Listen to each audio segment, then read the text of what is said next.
This is your home for the Trojans. Girard Sports Live. Snap and leans forward, and that's touchdown number 4 for Scout Moore. Girard Sports Live is presented by Crawcan, your community technology partner. Learn more at ckt.net. Brooks, throw over to Adolph, quickly down inside, wrap around Bowman, found herself in the right place, foul, and the bucket! He'll try a 3 and hits.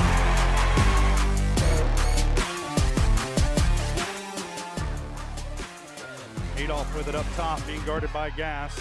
Girard down the lane, off the glass, and good. Nice instinct by Adolph to just take it to the bucket. Fielded on the short hop, fires this one across. Able to throw the runner out by a step and a half.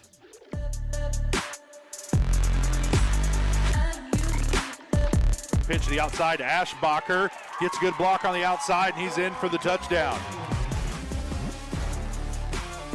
It's time for the Trojans.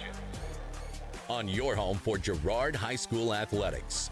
Girard Sports Live. Girard Sports Live.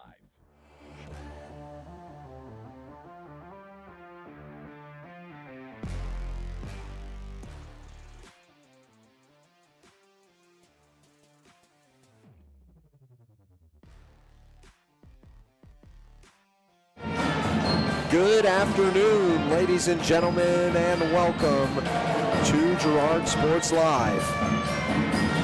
I'm Drake Miller here, joined alongside Caleb Humble as we get set for tonight's broadcast against Columbus here in Girard, presented by Crawcan, your community technology partner. Don't get bit by slow speeds and high prices. Get gigabit, the fastest internet in Southeast Kansas with Crawcan. To learn more, go to ruralfiber.org or see everything Crawcan has to offer at ckt.net. Caleb, that'll bring us straight into the pregame show, which is brought to you by Community National Bank and Trust, serving the area for over 30 years. Stop in soon to pick up your very own Girard Trojan Instant Issue Mascot Debit Card. Community National Bank and Trust is a proud supporter of Girard Schools. Equal housing lender, member FDIC. Learn more online at mybankcnb.com. And that brings us into the pregame show. Caleb, we've been talking a lot before tonight, just seeing with the struggles that Girard has been facing right now with the injuries, absences, limited quarters, and showing up today, showing up early for this broadcast. No JV game was being played, so that leads me to believe that Coach Urlacher is wanting to save a lot of these JV players, and rightfully so, Caleb, as you had some news for me whenever you showed up.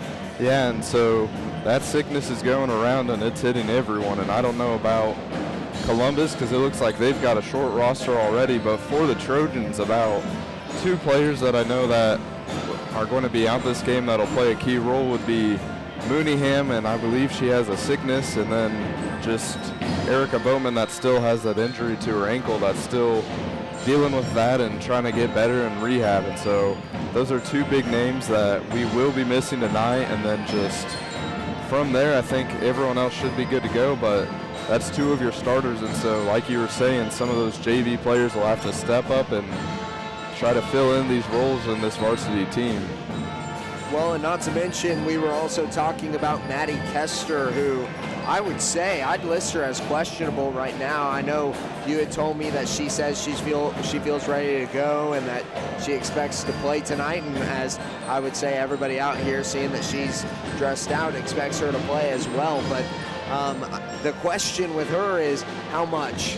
You're playing against a Columbus team that has been very short of success this season. Right now they stand 4-13 on the season, which is just not a record that any team is wanting to hold very high.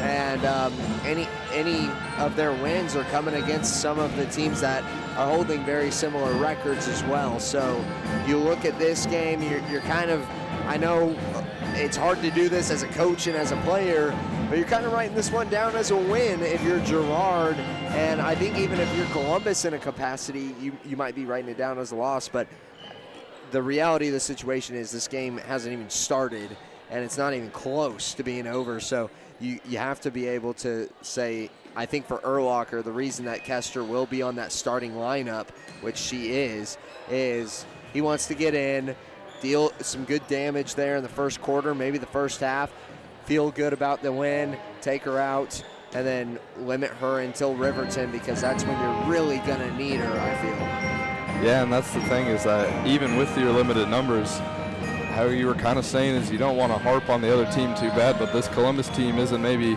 the most competitive in the CNC or overall, and so with some of these bench players that we know that can step up and take those next roles, you might want to be able to save one of your senior players, especially with Erica already being on IR. That just, if you're able to save Maddie for that game later this week, that's going to be big, just because that's probably a more important game in your schedule than this one against the Columbus Titans. Yeah, and Riverton has, as of recent, been on a bit of a spell like Girard, where they've got some games where they've struggled scoring and just have kind of fallen off a little bit since their huge push there in the middle of the season.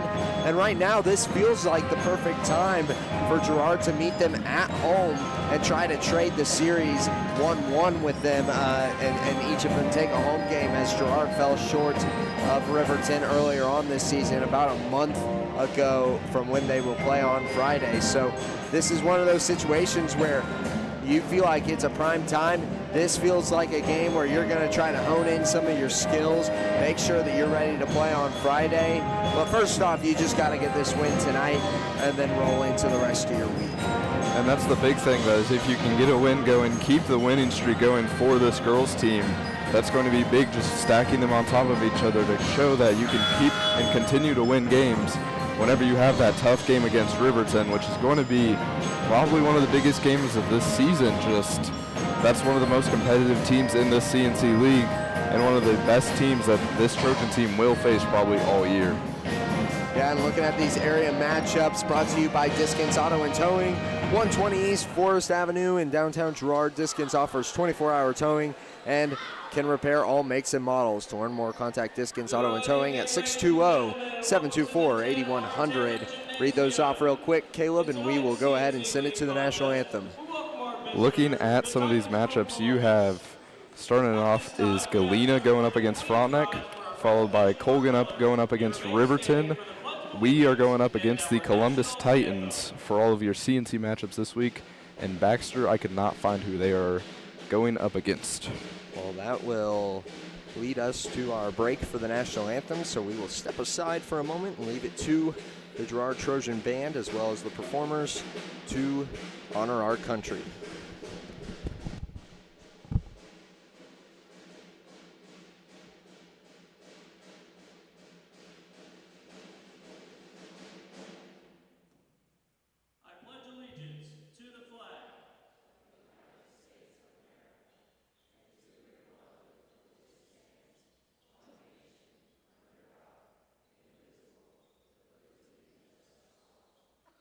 Our national anthem is performed this evening by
And we're back with the starting lineups, which are brought to you by the Jagged Edge. The Trojans will start this game in style, but nowhere near the level of style you'll find at the Jagged Edge. Stylist Carlos Sands will have you looking your best for your next big game. Make an appointment soon by calling 620-724-7500. We'll start off with the Columbus Titans. On the other side of the court, number 3, the senior Caitlin Drager. Number 13, the senior Trinity Green. Number 14, the junior Bentley Townsend. Number 15, the junior Natalie Wary. And number 21, the sophomore Americus Woodcock. And Caleb, on to Girard. Now for your Girard Trojans, we will start off with number 2, a 5'6" freshman, Briley Black. Number 10, a 5'9" junior, Marley Sisney. Number 12, a 5'9" junior, Kennedy Keller. Number 14, 5'10" senior, Maddie Kester. And rounding it out is number 22, a 5'6" junior, Carson Orand. And as we get set for this opening tip-off, it is brought to you by Farmers Bank. Farmers Bank is proud to have helped with the growth and development of the communities we serve.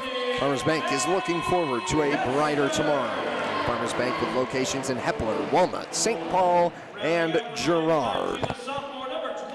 Just a couple more starters to go here, Caleb. Any final comments in this pregame as we get set for the girls' game tonight? I think the most interesting thing tonight is just that making sure that the ladies can get it done and continue to make sure that they play their style of basketball even without some of those key players that are normally in the starting rotation, but should be an interesting game as long as the Trojans can get their job done. Well, if you've been watching the broadcast recently, this is going to sound redundant, but I'm going to say it anyways, as it is a very key factor in these substitutions and extra players. But we said it all season, this Girard Trojan team is very capable, no matter where they are in their lineup, how deep, how shallow, to do exactly what those starting 5 players are capable of doing. They can score with them on the floor, without them on the floor. We've seen them play their second stringers for an entire quarter against the starting lineup and score just as many points as their starters did, which is not an insult to the starters. It is an accolade to these second stringers and third stringers even that are coming in for this Trojan squad. And I know a lot of that we've talked about just comes from Coach Herlocker and how he's able to coach these girls of just whenever you're in those fourth quarter moments, whenever there's about a 20-point lead or so, that's whenever you play some of those younger players, and that's how they get their experience at this next level. Tip-off goes in favor of Girard as they start this one off on the Columbus side of the floor. Titans moving quickly on defense, almost getting 2 takeaways there as Kester now tries to work her way underneath. Still dealing with that elbow tweak. We'll see if that comes into play. Of course, hopefully not, as we hope for the utmost health of all the players on the floor tonight. Oran with 6 on the shot clock. Pulls up, long 2, won't go. Black is under there, and it bobbles off of her head and off of some of the hands of the Titans. Now we've got a foul called in the paint. Looks like that foul went against number 3, Caitlin Drieger, and that was a name that I know was said quite a bit whenever the Trojans played Columbus earlier this year, and so that'll be someone to look out for, and one of the girls that this Trojan team will make sure to look out for just with her scoring ability. Well, that's back-to-back fouls for the Titans. Caitlin Drager as well as Natalie Wary catching their first on the game, and now Briley Black headed to the line to shoot 2. Trojans, outside of that miss, have been pretty efficient from the foul stripe this season.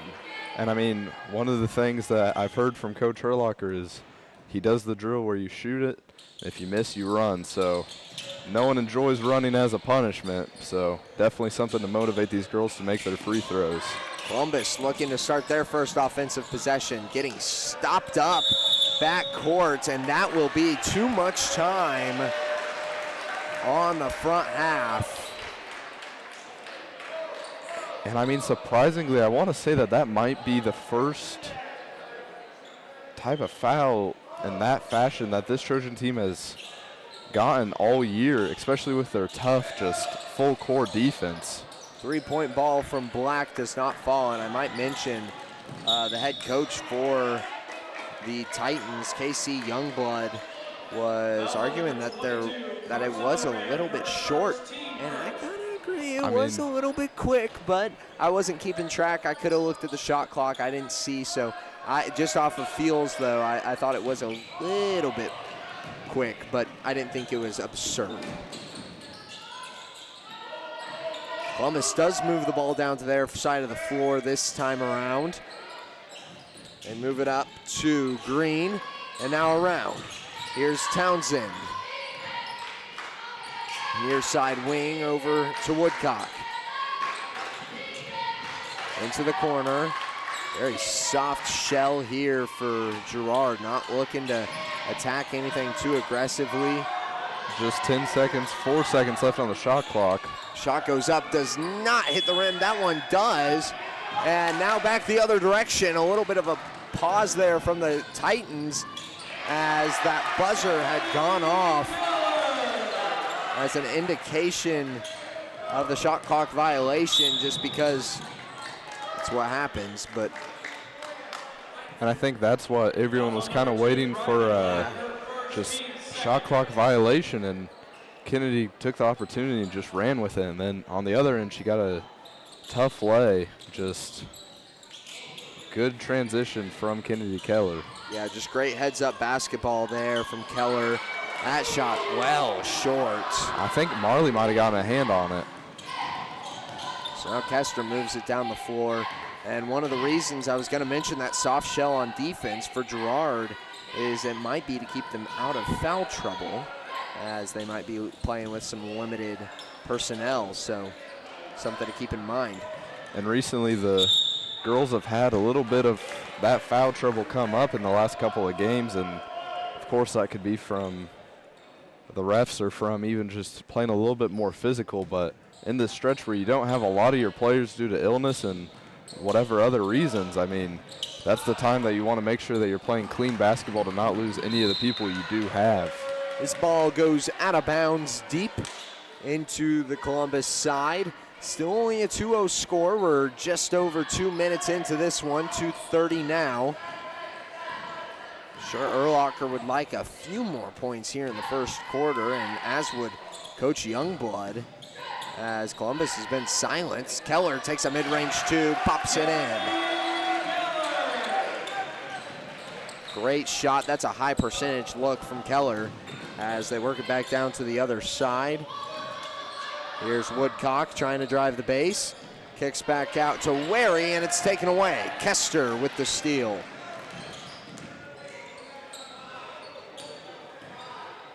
Sisney now takes it back to the point. Directs some traffic. Keller takes the three. Just off the right side. Won't go. It's rebounded by Drager and ends up in the hands of the Titans still. Back the other way. Wary trying to drive. And loose ball ends in jump ball. So that will be another turnover back to the Trojans.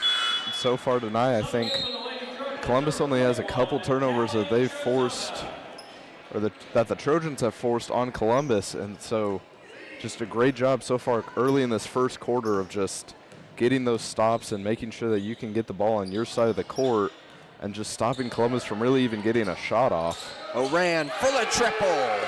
Gets it to fall. And that boosts to a 7-0 lead. As I must mention, Black checked out for Trezona on the Girard side. Now Carson Oran catching her second foul, as that is something that has really only been coming up as of late. And I mean, normally Carson's really good about playing clean defense and getting those balls poked away, and that's how we've kind of always identified that that's something that she's been able to do. And so just interesting to see that as of recently, like you're saying, that Carson's been getting those fouls pretty early on, and it's caused her to sit out for portions of these games.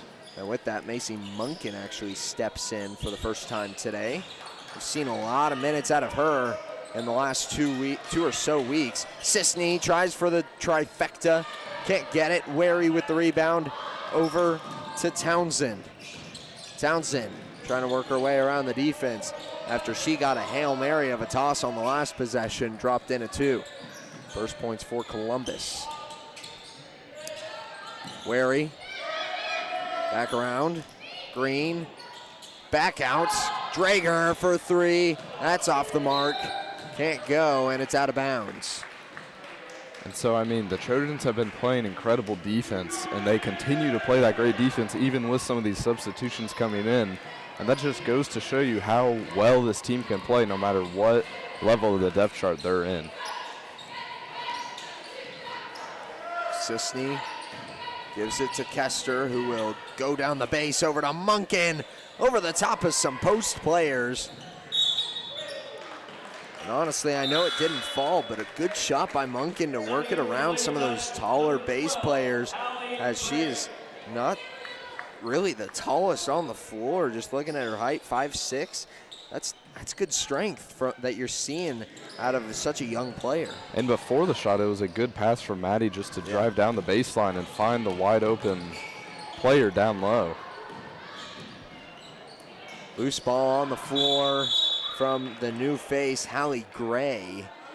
And another jump ball. This one does stick with Columbus, as I believe Gray is the first substitution of the game. She came in for Drager, and we've got a timeout called actually, so no jump ball.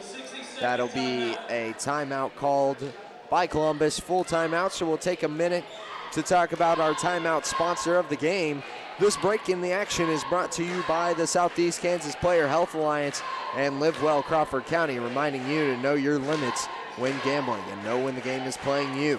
If you or someone you know has a gambling problem, call 1-800-GAMBLER or 1-800-426-2537 for free assistance.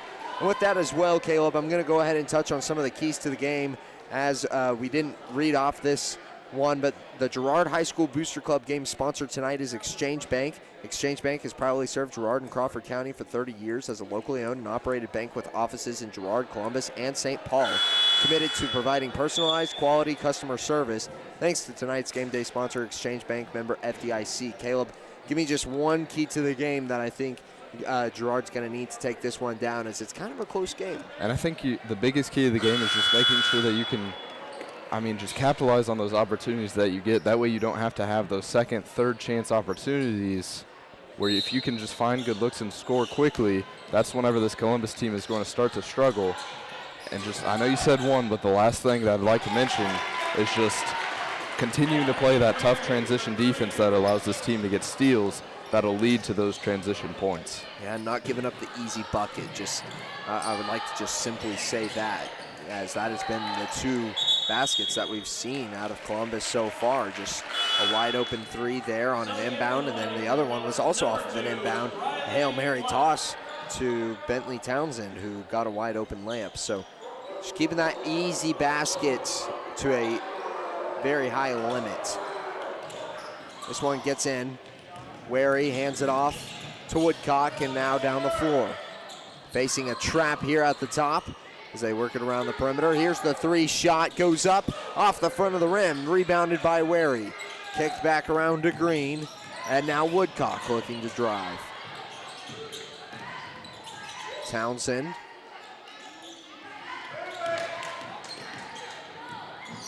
Now Townsend again in the corner. Back out to Green, 17 on the shot clock, so still plenty of time here as Green fires from triple. Can't go, it's rebounded by Woodcock. And man, something that this Girard team has been a lot better at recently, not coming up big time tonight. And one of the things that I'd like to point out just from that entire possession was just Kennedy Keller getting the jump ball, and I believe that's maybe the third jump ball that she has forced this game. And so just a great job of being aware and knowing when to get your hand in there and try to force the ball to stay on your side of things. And a great play by Munkin, who stretches for that one and throws it off of the Columbus foot.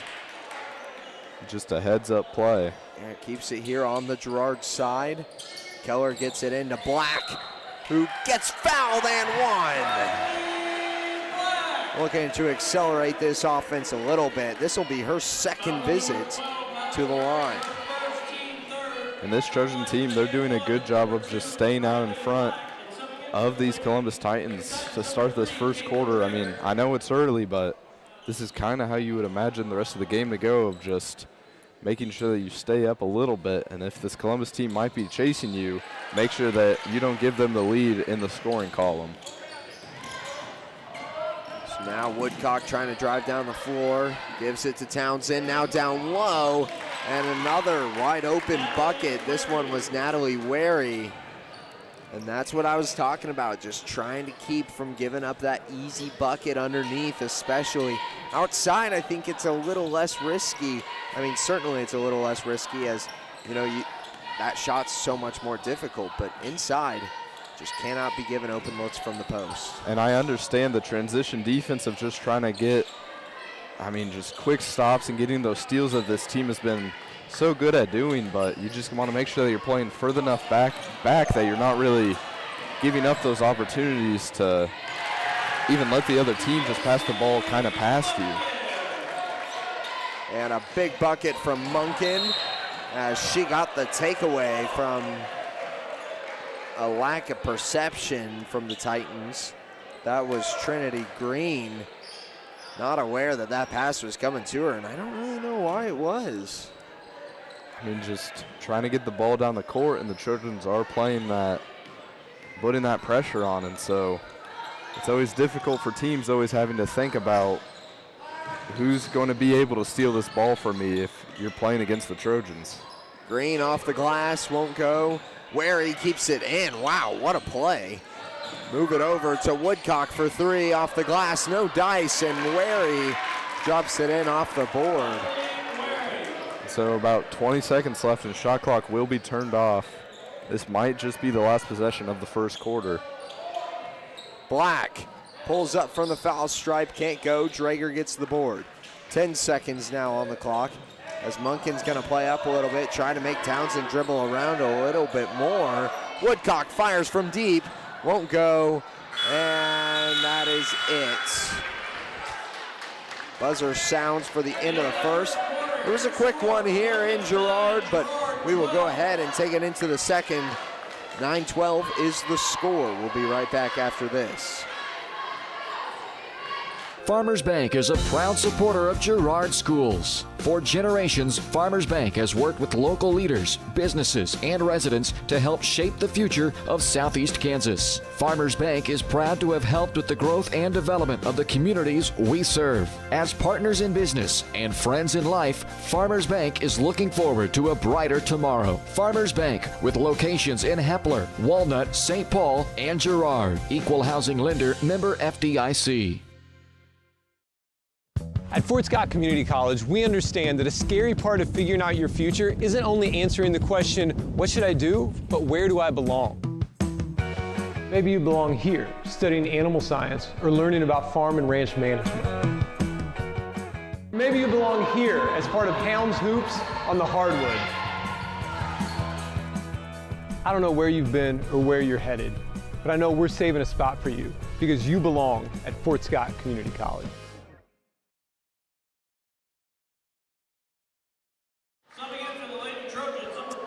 Back on Girard Sports Live. It won't be exactly starters in to start this one off, as Oran is going to be seated, as she still has 2 fouls from the first quarter. This one's loose. Kester gets on the floor. Doesn't get too involved in it, which probably a good call, but does force the jump ball. Yeah, and I think just heads-up play all around, and that's what kind of seems, I feel like I keep saying that, but this Trojan team is doing a great job of just making smart plays and getting those jump balls and getting those turnovers that then leads to points on the other end. Trezona takes a power dribble and knocks down a 2 for herself. So her first points of the night come from right underneath the basket in a well-contested shot. Munkin gets another steal. Black over to Kester, and now they set up the offense. Work it back over to Munkin, and now keeping it on the perimeter. Sisney for the 3. Can't go, it's hard off the back iron, and now the transition from Townsend. Out to Woodcock, now Wary. Over to Drager, and now back to Townsend on the opposite corner for three. No dice. Woodcock with the putback. Can't go, and a travel called as Woodcock was falling when she received that rebound. And I mean, so far, I think the Trojans, whenever they can set up the defense and get kind of a possession on the defensive side of things, that's whenever they're really stopping this Columbus team from scoring, and just that's whenever this Columbus team can't find points. The only reason that they really have been able to score so far in this game is just those quick transition points that they're able to get past this Trojan team. Trojana nearly gets another two on the Trojan side. Here's a fire from three, and knocking it down is Trinity Green. Brings that into a 2-point game, making it much closer than I think this Trojan team would really like. Kester kicks out and around. Sisney drives the paint, gets fouled, and will be headed to the line for two.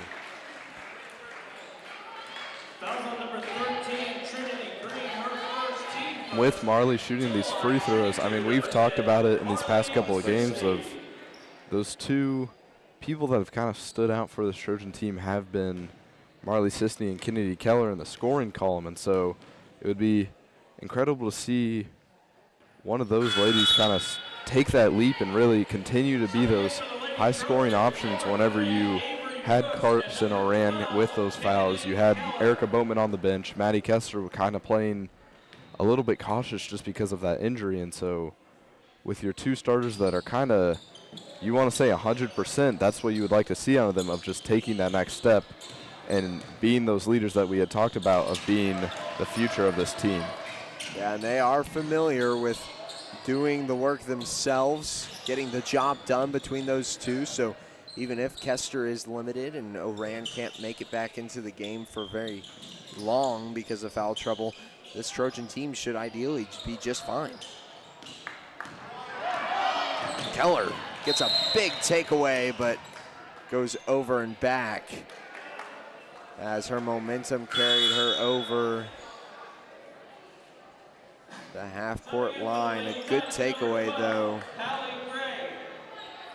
Heads-up play from Kennedy Keller.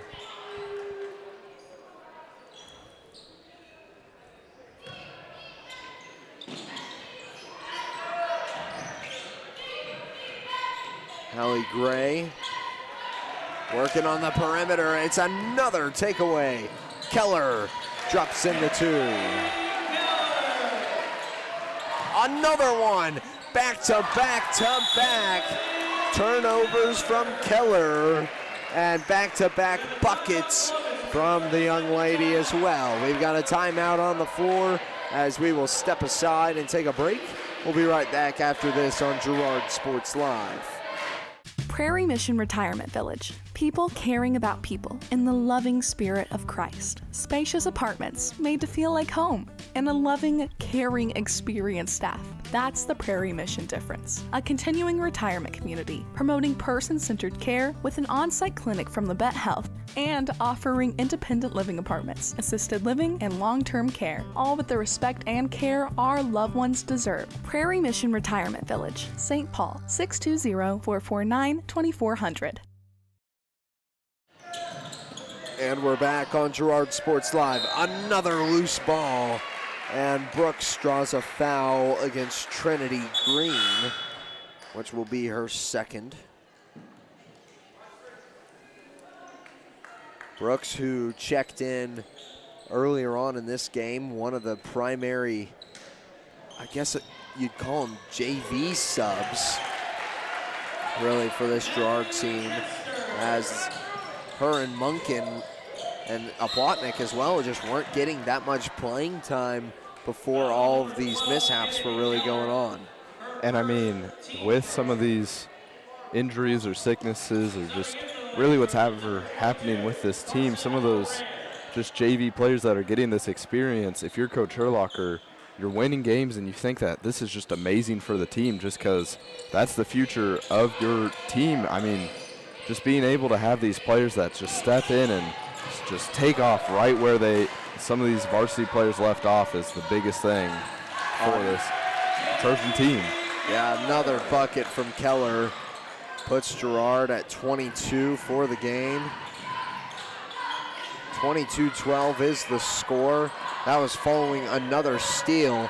One of the things that I said in between the first and the second, Caleb, to you was there's just not enough steals.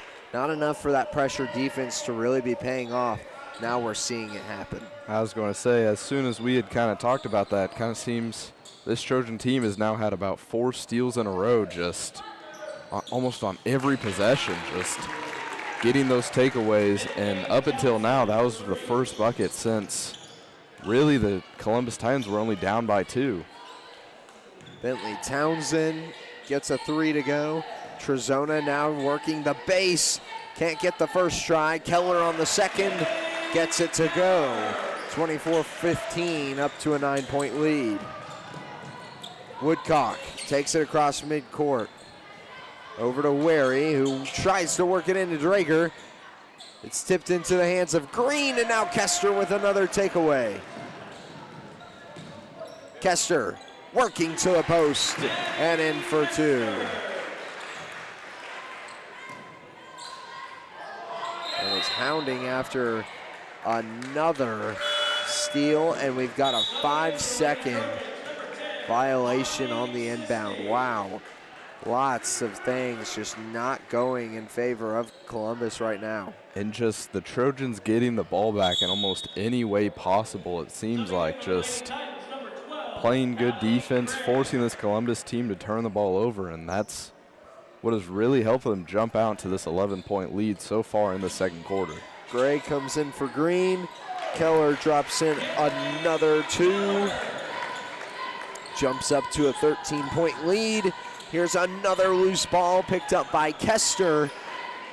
This ball just cannot cross that Girard logo right now. It has been a rough second quarter here, and a jump ball, which will take away the Titans' possession arrow here. Wary was feeling the pressure from Keller and Sisney. Now the inbound. Gets to Gray. Gray back to Wary, who takes off, gets across midcourt. And now around to Townsend for 3. No dice. Rebound is jump ball between Kester and Drager. And now Briley Black will come in for Avery Brooks.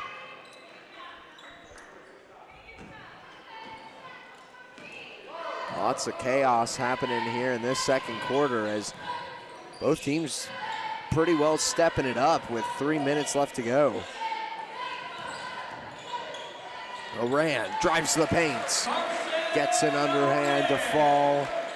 Now 30-15. And I mean, just this defense is what is working for the Trojan team, and that's one of the things that we had said, that maybe playing a little bit too aggressive, and that's how Columbus was getting some of their points early on. But I mean, since then, this defense has been working very well. Well, Rand does get charged with her 3rd foul, which will lead to a warm-up coming off on the Girard sideline. Looks like Reagan Oblotnik is going to be coming in for Carson O'Rand. And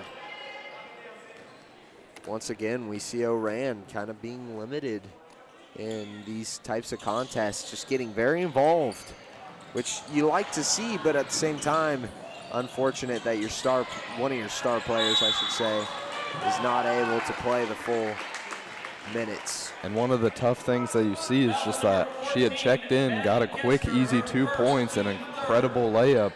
And then on the defensive side of things, committed the foul, and Coach Herlocker took her right back out. So just definitely a player that will impact this game if she's in it. And another foul, this time going against Marley Sisney. These are starting to spread out a little bit, as that's the 4th team foul here in the second quarter from a team that wasn't in any kind of foul trouble like 10 seconds ago. Yeah, and I mean, just fouls, just they add up so quickly.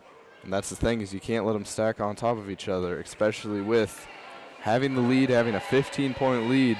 The one thing you don't want to do is let this Columbus team get easy points off of being in the bonus and shooting at the line. Well, you had the Oran foul followed by Kester on the other side of the floor, and then working back down the floor was Townsend. Or not Townsend, Sisney, sorry, against Townsend. So went from 1 to 4 within the same minute as Kester receives it up top. Swings it back out and around. Sisney for the three. Can't go. Rebound Keller and in for two. Woodcock now will take it herself all the way across midcourt. Wary over and around. Townsend for three. Gets it to go. And she has been the name to watch tonight.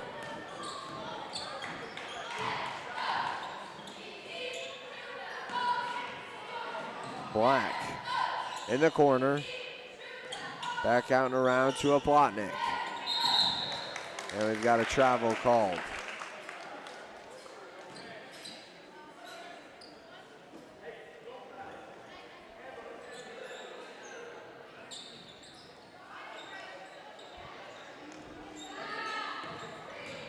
Inbound to Townsend.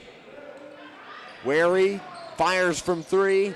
Can't go, and it's rebounded by Keller. Sisney receives the pass. They'll work it back outside with Keller, and now Oplotnik. Kester finds Black on the back door and gets her for two.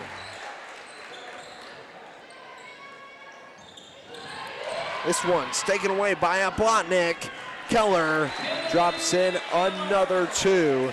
And I think I know who the leading scorer for the Trojans is. I don't know how many times I've heard Kennedy's name over the intercom tonight, but definitely a few.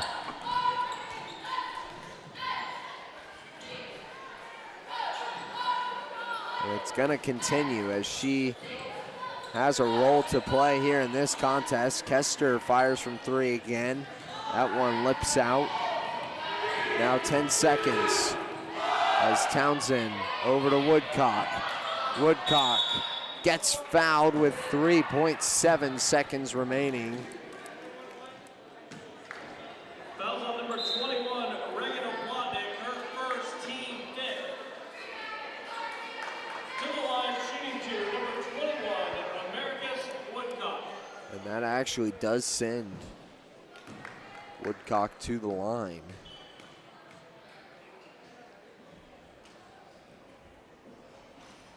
First one falls. Subbing in for the Lady Trojans, number 5, Macy Munkin. So we had talked about just making sure that you kind of stay out of that foul trouble, especially with how many players you just have out tonight. And so I think the Trojans have done a great job of, yes, they've had a decent amount of fouls, but... And Kester! Incredible shot. At the buzzer, gets the two to fall from mid-range, and they will head into a locker room with an 18-point lead going into quarter number 3. We will take a break here on Girard Sports Live, and we'll be right back with the halftime analysis and second half of action coming up soon. Stay tuned. We'll be right back. Since 1918, GN Bank has been the heart of our community. Big enough to meet all your banking needs, but small enough to offer that personal touch you deserve. From agricultural loans to home mortgages, GN Bank has the expertise, products, and service to help you thrive. With a pledge to treat others ethically, be adaptable, focus on customers, and invest in the communities they serve, GN Bank is committed to your success. The best place to bank and borrow, GN Bank, where community banking truly comes first. Equal housing lender, member FDIC. Welcome to Homestead of Girard, assisted and independent living right here in our hometown. At Homestead, seniors enjoy compassionate care in a community designed for comfort. Licensed professionals provide support with daily activities, dressing, bathing, and medication management. Residents enjoy home-cooked meals and the comfort of their own private apartment. Call 620-724-6760 to schedule your tour today. Homestead of Girard, senior living with compassion, comfort, and community. At Fort Scott Community College, we understand that a scary part of figuring out your future isn't only answering the question, what should I do, but where do I belong? Maybe you belong here as part of Fort Scott Community College's John Deere Tech program.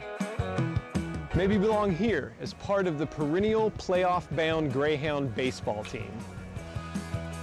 I don't know where you've been or where you're headed, but I know we're saving a spot for you because you belong at Fort Scott Community College.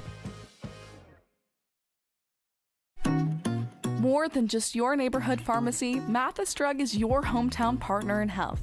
With pharmacist Bria Scheibe and an experienced, highly trained staff, Mathis Drug is ready to serve you. And now, Mathis Drug offers comprehensive compounding, which is one of the few pharmacies in Southeast Kansas with this convenient on-site service. From medications to expert advice, call 620-261-9779. Mathis Drug Store, where community and care come together. I was hoping to talk to someone about updating my insurance policy. I am able to understand complete sentences. That was a complete sentence? I didn't understand that. Why can't I just talk to a person? No one talks to humans anymore. Sometimes humans are just more helpful. I hear you. Why don't we review your coverage with a super check? Farm Bureau Financial Services. It's your future. Let's protect it. Call Judd, Lori, Jenny, or Amber in Girard today. Call's service is outstanding in their field, especially for those that are stuck, well, outstanding in their field. Call's carries a wide selection of farm, industrial, and heavy-duty tires, all from the best brands in the business. And they've got farm service trucks ready to go. Plus, Call's continues to be the place folks go for car and truck tires, repairs, oil changes, and so much more. If you're in the market for new tires in Southeast Kansas, make the right call to Call's Service, 620-724-4121. See more at callservicellc.com.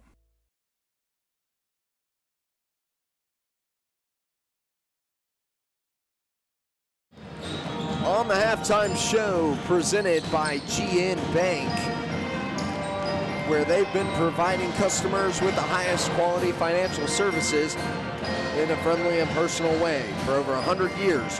Personal, business, or agricultural needs, turn to GN Bank. Learn more at gn-bank.com. And as we take a look back at the first half, Kenara Eye Care is here to make sure you can see what you're looking at. Kenara Eye Care, with locations in Pittsburgh and Girard, is here to help their valued customers. Learn more at KenaraEyeCare.com. Caleb, it's been a very interesting first half, I would say, with the first quarter being a very slow progressing 8 minutes, and then the second just taking off. It was all just rocket ships from both sides, really. This difference has grown, but I would say this Columbus team is really keeping up to a standard that I think Girard would have expected that they would have fallen a little short of. And it feels like this Columbus team should be within maybe 10, 5 points, just really like being competitive. But then whenever you think about it, this Girard team has done such a great job of not letting Columbus get to their side of the court and keeping everything on their side. And so whenever I looked up at the scoreboard earlier, I was surprised to see that the Trojans were up by 20 already, just being so dominant in this first half, and really a lot of that coming from the second quarter of just, I mean, Columbus, whenever they had opportunities, they were scoring, but the Trojans were doing a great job of stopping those opportunities from happening. And furthermore, the biggest thing was just scoring on your other side of things with just those easy layups and the amount of twos that this team has had, where I don't think this Trojan team has made a free throw quite yet in this game. But, I mean, just, I think they made one and then a three-pointer, but the rest of them have just been easy around the rim twos that have just really excelled them into this lead. Yeah, and you talk about what's the separator so far in this game. That has been points off of the turnover. Kennedy Keller especially excelling off the turnover. Kester got, I believe, 1 or 2 buckets underneath with a couple other faces and names grabbing some points there towards the end of the second quarter. We just saw a big acceleration defensively, and like I said, in that second quarter is between the first and second, we were talking about this team isn't getting enough takeaways and the full court press was not paying off. Now it is. Now that full court press really showing its teeth, and this Columbus Titans team is having a very tough time with it. I'll be interested to see what the lineup is coming out in the second half. I would assume we're going to see starters at least for a majority of the third quarter, and then come the fourth quarter, if things are still looking as positive as they are right now, I'd say some backups start to see a little more floor time. And I think with the starters or with the backups, it doesn't matter who you have on this court. So far in the first half especially, this Trojan team has been able just to keep pace and really beat this Columbus team no matter who you have. And so I think starting in the third quarter, if we see a 10-point really lead kind of start to develop, just starting in the second half, get it to where you're leading by about 30, you're going to have that running clock in the third or the fourth quarter.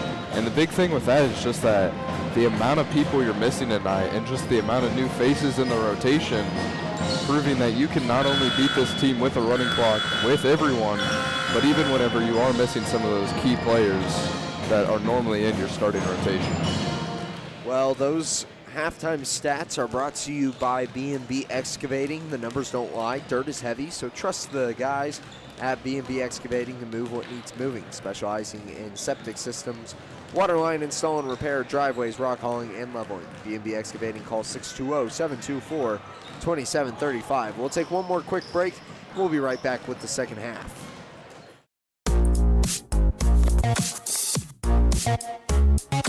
Hold on.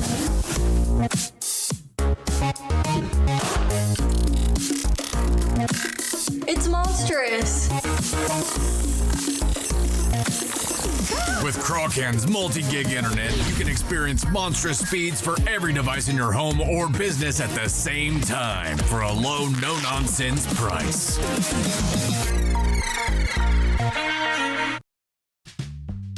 Selling equipment can be a hassle, whether you're needing to replace an old tractor or you're finally getting to retire. The time and energy needed to clean, prep, promote, and sell seems daunting. That's why you need Tyler Jackman and Big Iron Auctions. From one piece to the whole farm, Big Iron Auctions can deliver your items to more than 750,000 registered bidders. Call Tyler Jackman at 620-404-8115 or learn more at BigIronAuctions.com.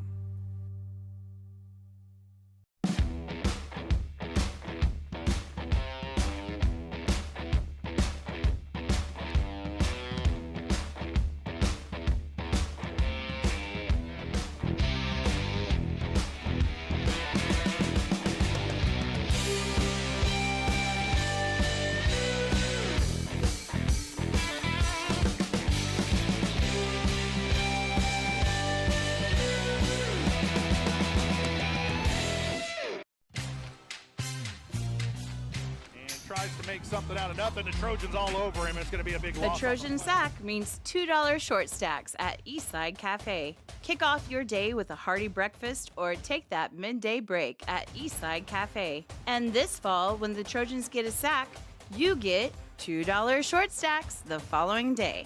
Dine in only. Restrictions apply. Eastside Cafe, a favorite of the 4 states winner. Go Trojans from Eastside Cafe. At the farm. And we're back. Third quarter of action just around the corner as we get set once again. 18-point lead for the Trojans. Starters on the floor as it stands for both of these teams. Orand rejoins the group. Keller keeps her tempo. Takeaway and buckets. And I mean, just starting right off where she left off, just the steal and the quick bucket. And Kennedy might have, I mean, she's at 20 points now, and she might, at the end of this game, have double-digit steals. So a double-double in points and steals. Another loose ball as Keller dives on the floor, gets the takeaway. Oran flips it to Kester. Great effort from both of those girls. Keller over to Black for the 2. No dice. Rebound Keller, kick out to Oran.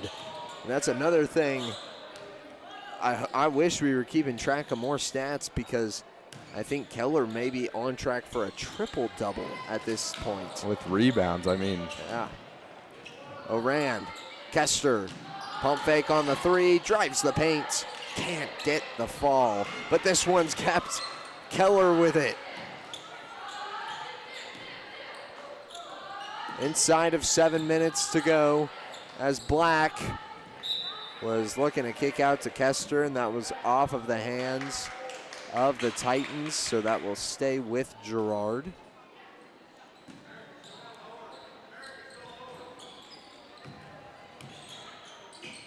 Now just these 3 girls on the close side moving around.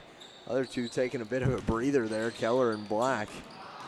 They're trying to find some space. They've been working their tails off underneath the paint. And I mean, like you were saying, I never even thought about just the rebounds that Kennedy's had. And we don't have the official stats, but she is on pace for a 20-point triple-double, which is something you really only see in the WNBA, and so just incredible at the high school level. Rebound Columbus has a couple of opportunities there from Girard. So they come up empty on that possession. Drager in the corner. This one's tipped into the hands of Keller. Oran now trying to work underneath, and she will travel. Subbing in for the Lady Titans, number 12, Allie Gray. A lot of contact there as she collided with Wary.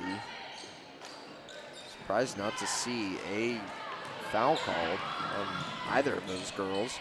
But Townsend tries to put up a short 2. Can't go. Wary gets the rebound, and now they work it around the perimeter.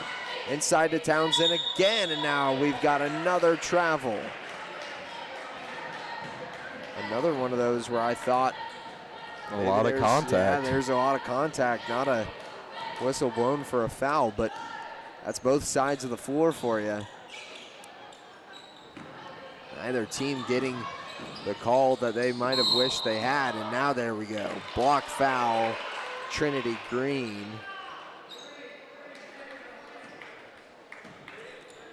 Which will be her third. Number 13, Trinity Green, her third, team first. Subbing in for the Lady Trojans, number 41, Callie. Looks like Trezona will come in for Black after the foul.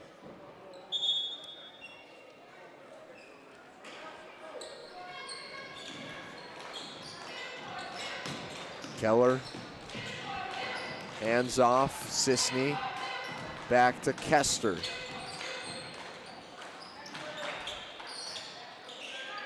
Kester finds herself wide open, does not take the 3. 15 on the shot clock. Kester takes it this time. It was tipped. And they initially indicated it was going to be Columbus ball, but now they're giving it to the Trojans. That one was pretty obviously tipped, but baseline judge not able to see that. Keller with another. Just another 2. Another double there.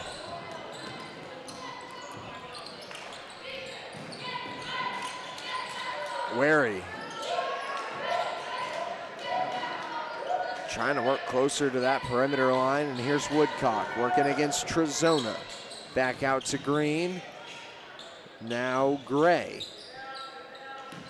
Keeping it on the perimeter. Can't find a driving lane here for this Titans team, as it looks like they're almost a little too afraid to pass it inside.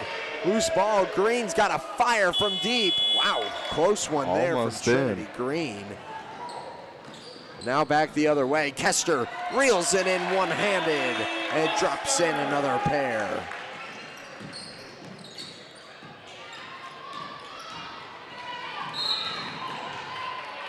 And they will say Woodcock stepped out of bounds on the far side, being pressured by Keller. 44-20. I mean, that's one of those instances where I think Kennedy should be credited with a steal there, just being able to force the Columbus girl to just go on the line and get that pressure, and that's where she was the one that really caused that turnover. Flip over to Sisney. And now around to Oran, who dices in between three opponents and gets the two off the glass. They get it down the floor. Here's Gray working it inside of the perimeter. Green around to Wary, who has an opening, takes the shot, it's short. And it has been an empty quarter here for the Titans. Not able to get anything so far.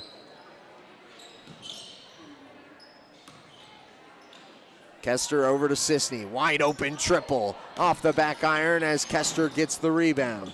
Now working her way to the post. Can't get the first bucket. Rebounded by Keller. Orand in the paint, can't get it. Kester reels this one over to Sisney.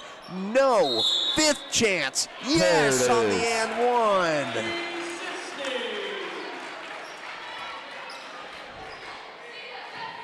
Foul on number 15, Natalie Ware, second, team second. To the line for the and one, number 10, Marley Sisney. And just too many tries out of this Girard Trojans team. That if you are the Columbus Titans, I know this game is starting to get out of hand, but man, if you wanted any chance of ever taking down this victory, that was not going to help you. 5 rebounds by the Trojans. And so far, this hasn't been a super high-scoring quarter for, I mean, just a total combined of 11 points, but the Trojans have all 11 of them, and they've stopped this Columbus team from scoring any. Another good bucket from Keller as she was tumbling backwards, put it up right inside of the rim. 51-20 is the score as we will step aside and take a break. We'll be right back after this. At Girard Medical Center, our physical and occupational therapy department is dedicated to helping you bounce back stronger. Whether you're recovering from an injury, surgery, or just want to move better every day. From student athletes to seniors, we provide personalized care and expert support right here at home. To learn more about our therapy department and our other services, visit GirardMedicalCenter.com, a proud supporter of the Girard Trojans and your hometown team for health and healing. Rooted in rural, focused on you.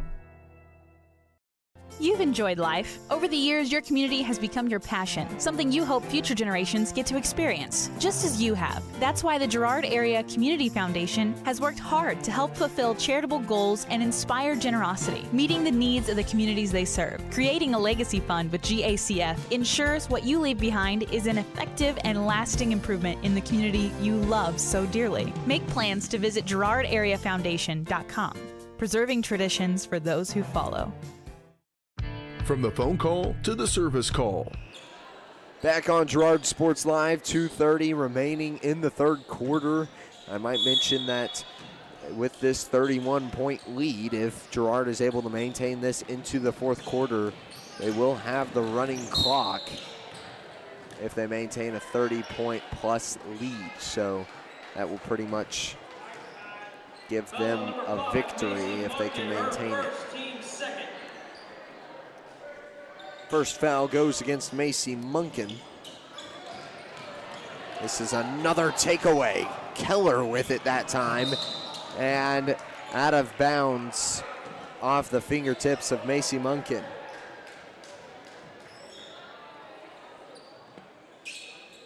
Gives Keller 9 steals on the game. I mean, I believe just one more steal and Kennedy will have a triple-double. Just from what I have, it looks like she has about maybe 24 points, 12 rebounds, and 9 steals now. So just an incredible game all around for Kennedy Keller. And they've just taken her out as well.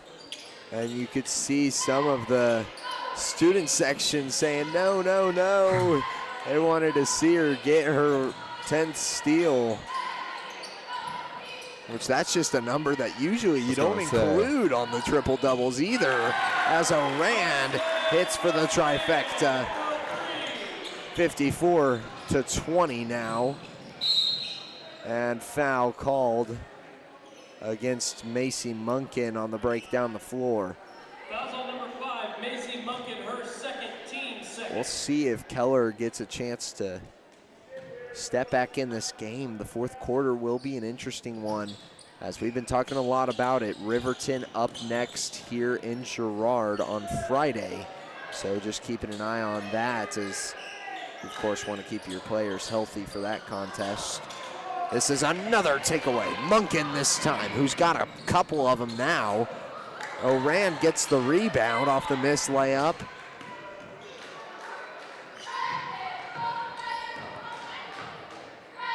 And now over to Munkin, who grabs a block foul underneath and will be headed to the line. Fouls on number 13, Trinity Green, her fourth, team third. Subbing in for the Lady Titans, number 20, Kennedy Girard. And new face on the floor, Kennedy Girard, will be coming on for Columbus. Munkin gets it into Kester.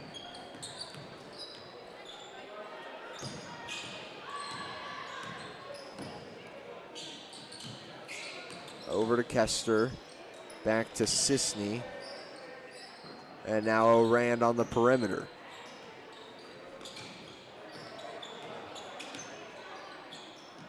Holding on to this ball, 10 seconds on the shot clock as they work it to Trezona. Whoa. Whoa. A quick jump ball, as I don't think either player had their hands on it at the same time for even a second. I was expecting either a block or just a shooting foul, but something there. But regardless, it does stay with Girard. So nothing really lost there other than the possession arrow. Orand for three. Grabs the rim, so resets the clock. Can't get it on the Trezona put back, but Kester there for the automatic.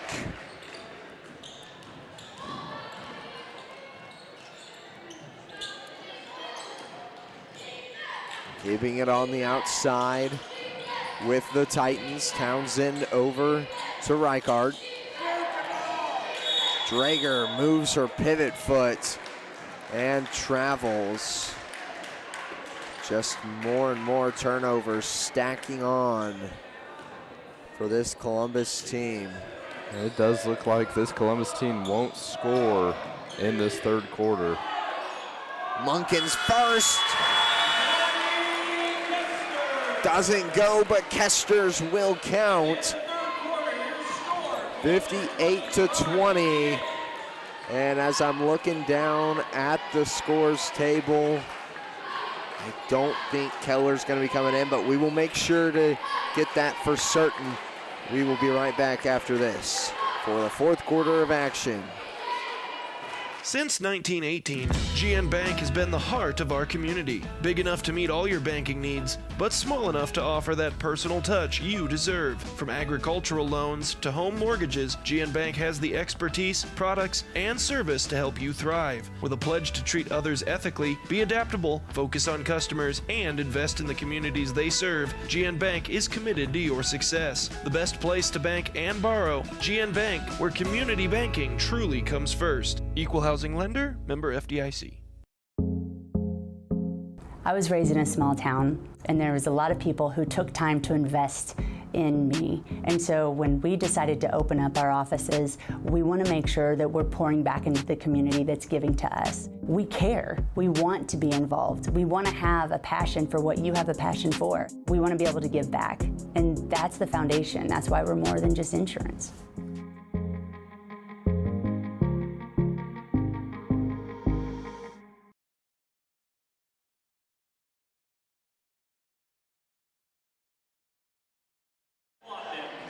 And we're back on Girard Sports Live. Fourth quarter underway.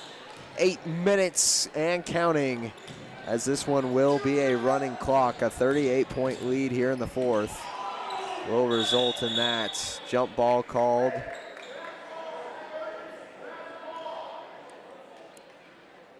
Did stop it for the jump ball there, 7:50. How we had said before that we weren't sure if Kennedy would come back in to hopefully maybe get that last steal to get a triple-double. It does look like Herlocker is playing a lot of those JV players along with Carson.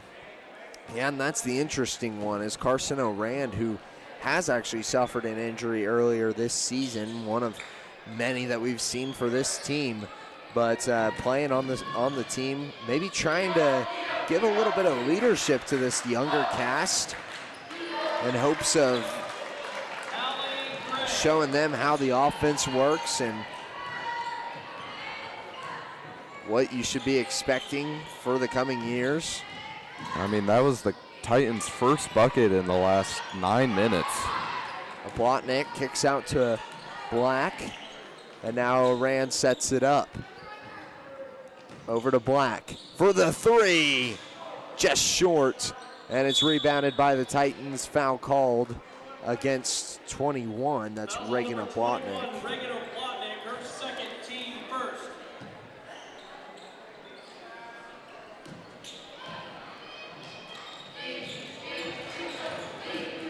Townsend's pass picked off by Brooks. Flipping it down the floor to Munkin, who drops in the two. 60-22. It's a 38-point gap between these two teams.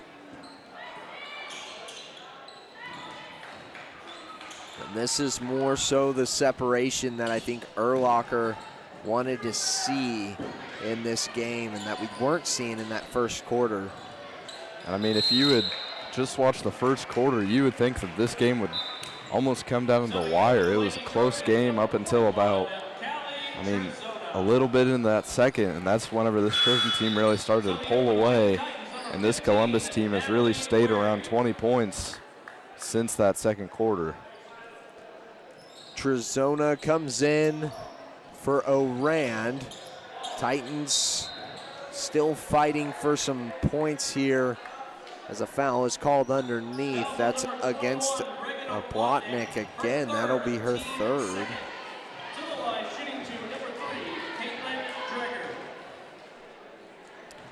Caitlin Drager with the running clock, so no stoppages throughout the remainder of this game, as other than timeouts, that is.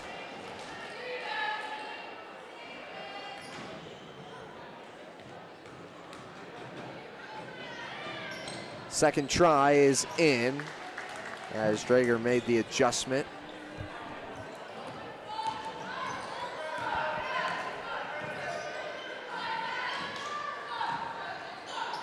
Now working it over to Black. Black back to Munkin, who loses it. And now around to a Blotnick. Gives it off. Munkin looking to drive, kicks out. Black for the three from the corner. Can't go. Trezona puts it back.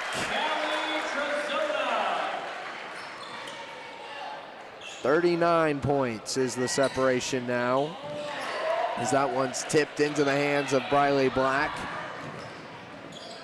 Down the floor. Munkin misses and is fouled. Or no, excuse me, a Blotnick charged for a foul. I believe that's her fourth foul now, so late with a running clock now and foul trouble for Oplotnik.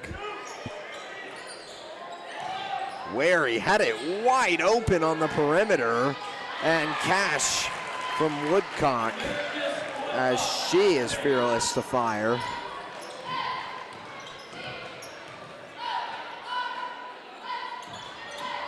Black tries to gather that steal, can't get it.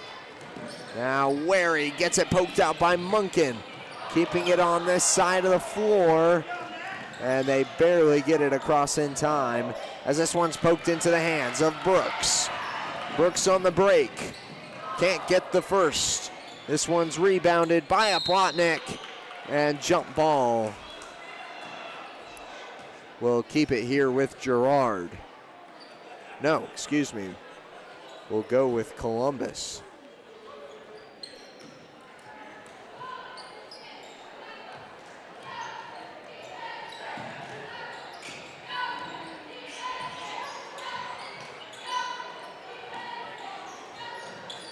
Here's Green. Woodcock trying to work it to Wary. She does. Back out to Gray. 16 on the shot clock as this ball hits the deck. Jump ball called, and it will go back to Girard.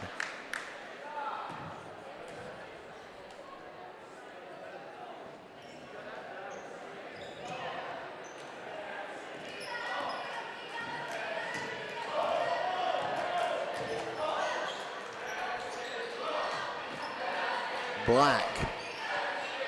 They work it around to Brooks, who fires for three. Yes!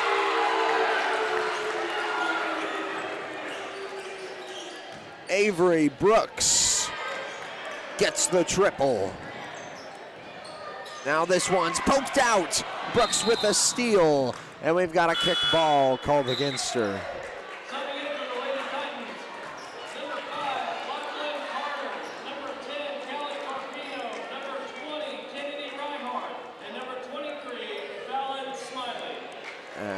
They will do a full court substitution nearly for the Titans.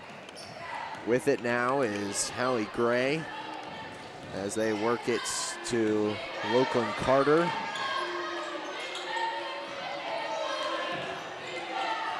This one nearly picked off by Black. Gray fires from mid, can't get it to go, and it's out of bounds on Girard.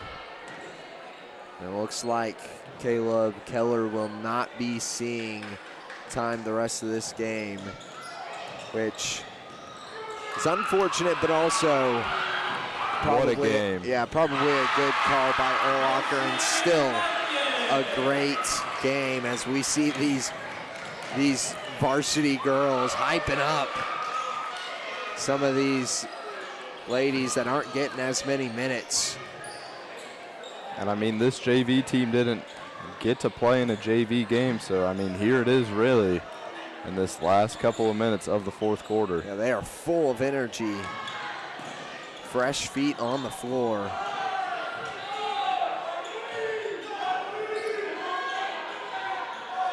This one trickles off the rim. 67-26. Under 10 to go as Brooks gets it across to Munkin. Inside Black. Back out to Brooks. And they will hang on to it for the end of the game. That's the buzzer. 67-26 is the final score. What a game from Kennedy Keller, as I think as we roll into this post-game show presented by Eastside Cafe, I will take a wild guess as to who our player of the game, which is brought to you by tonight's Girard Booster Club game sponsor, Exchange Bank, who has proudly served Girard and Crawford County for 30 years. As a locally owned and operated bank with offices in Girard, Columbus, and St. Paul, committed to providing personalized quality customer service. Thanks to tonight's game day sponsor, Exchange Bank, member FDIC. Caleb, let me guess. Kennedy Keller. And I mean, about anyone could have guessed it. Kennedy had 24 points, 12 rebounds, 9 steals. Just something that you do not see really ever. Just an incredible game, and she was definitely the one that projected this Trojan team to the lead. And so, I mean, not much to say other than just an incredible game from Kennedy. Yeah, I mean, absolutely phenomenal performance on the floor from everybody. But Kennedy Keller, a junior, showing off some real skill and some real promise headed into her senior year. I mean, I know that this is something that, we're mid-season, we're booting up for postseason, but you realize that she has a whole nother year of growth that's just such a special thing to see as we're seeing her start to take upon, more of that leadership role, her and Sisney and O'Rand even, with Kester and Boatman being out. It's been a really special time for some of those juniors and some of those younger ladies to really get some time on the floor and see what they're truly capable of. But that brings us into the post-game show, which is brought to you by Eastside Cafe. Experience the best breakfast in town 6 days a week at 120 South Ozark Street in Girard. Eastside Cafe, a proud supporter of Trojan Athletics. And we'll go ahead and roll into the shot of the game, which is brought to you by Bradshaw Collision Repair. Bob Bradshaw offers refinishing, paintless dent repair, glass replacement, and more. Let Bradshaw Collision Repair get you back in the game. Call 620-724-7300. Caleb, any ideas for shot of the game? I feel like it's got to be something in the second quarter. Yeah, and I was thinking one of the things that stood out to me was Carson O'Rand had a 3 in that second quarter that kind of, I believe it was the only, one of the 3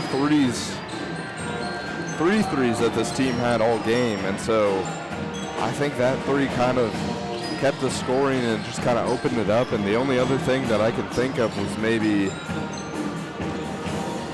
just any one of the 2s that Kennedy made, with all of her points coming from those layups or just easy points down low. But just a fundamental game really throughout the entire team tonight. And so not really one shot that I can think of. I'm interested to see what you think with just all of the shots that you could really select. Yeah, I would say just really anything in the second quarter there when the turnovers started. Kennedy Keller's mojo started booting up. But with that, we'll go ahead and take a second to acknowledge Coach Bob Erlacher stepping into the booth right now as we will roll into the post-game coach's interview. Coach, phenomenal performance tonight, a big-time win as you roll into another competitive matchup this week, taking down Columbus, obviously. I want to acknowledge one player in specific, and I think you know who it is, Kennedy Keller, almost a triple-double tonight, I believe, from what we've seen, 1 steal short, but a phenomenal performance from her. What does it mean to have a junior like that step up once again into a leadership position and really start to excel? Well, I tell you, we've had so much happen this year, injuries and just all the different things that have surrounded our program this year. But Kennedy Keller has been a rock. Kennedy Keller has been a rock on this team. She's brought a solid performance every single night. We've had, lots of things out of our control, but Kennedy Keller's brought it every single night. So glad to see her get that, and to do so well. And, I don't know. I feel like I need to turn her into the police as much as she's stolen tonight. I tell you, she's a special player. Got a lot of them. I'm proud of all of them.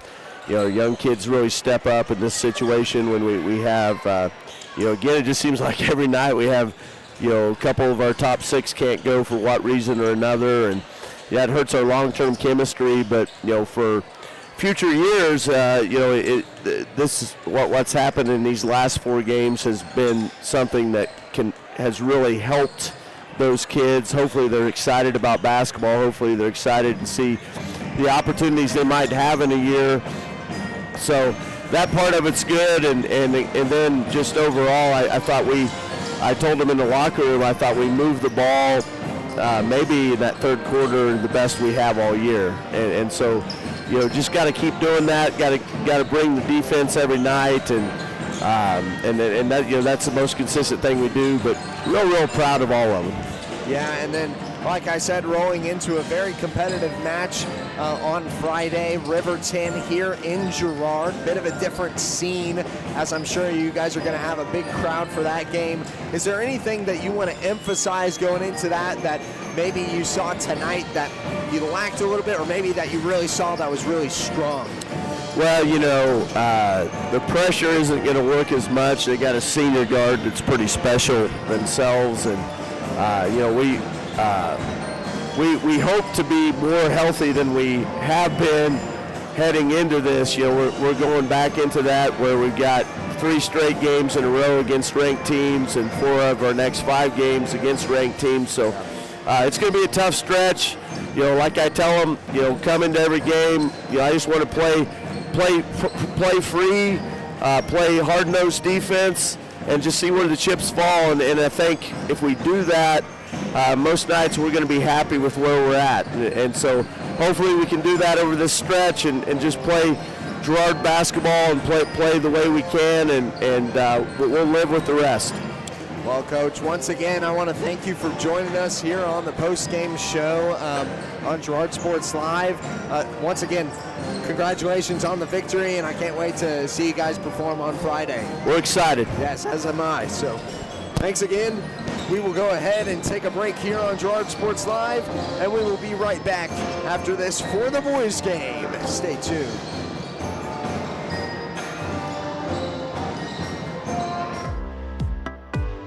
Community National Bank and Trust has been serving the area for more than 30 years with a strong commitment to the highest quality leadership and banking services. Missing that human touch with your bank? Come talk to a real person at Community National Bank and Trust. We're your local bank that's small enough to know you, yet big enough to offer the best products. Community National Bank and Trust, federally insured, locally awesome. Member FDIC. Since 1918, GN Bank has been the heart of our community. Big enough to meet all your banking needs, but small enough to offer that personal touch you deserve. From agricultural loans to home mortgages, GN Bank has the expertise, products, and service to help you thrive. With a pledge to treat others ethically, be adaptable, focus on customers, and invest in the communities they serve, GN Bank is committed to your success. The best place to bank and borrow, GN Bank, where community banking truly comes first. Equal housing lender, member F. A partner in your fields and in your success. That's what you get with Murphy Seed. Channel seedsman Matt Murphy knows your field and can recommend the elite seed products designed to perform in your area, maximizing the profitability of every acre. And now Matt's care for farmers goes beyond seed as an agent for the new 4-state farm and ranch. From the best inputs available to the protection you need, call Murphy Seed at 620-249-6419. Your partner at every stage. Matt Murphy at Murphy Seed. Hi, do you offer insurance bundling? Enter authentication code to start transaction. Where would I get the code? Please enter code. Okay. Sometimes humans are just more helpful. Wrong. Let's talk about bundling and see if there are other ways for you to save with a super check. That sounds great. Here, take a look. Farm Bureau Financial Services. It's your future. Let's protect it. Call Judd, Lori, Ginny, or Amber in Girard today. At Fort Scott Community College, we understand that a scary part of figuring out your future isn't only answering the question, what should I do, but where do I belong? Maybe you belong here, studying animal science or learning about farm and ranch management. Maybe you belong here as part of Helms Hoops on the hardwood. I don't know where you've been or where you're headed, but I know we're saving a spot for you because you belong at Fort Scott Community College. You've enjoyed life. Over the years, your community has become your passion, something you hope future generations get to experience, just as you have. That's why the Girard Area Community Foundation has worked hard to help fulfill charitable goals and inspire generosity, meeting the needs of the communities they serve. Creating a legacy fund with GACF ensures what you leave behind is an effective and lasting improvement in the community you love so dearly. Make plans to visit GirardAreaFoundation.com, preserving traditions for those who follow. At Girard Medical Center, we're more than a hospital.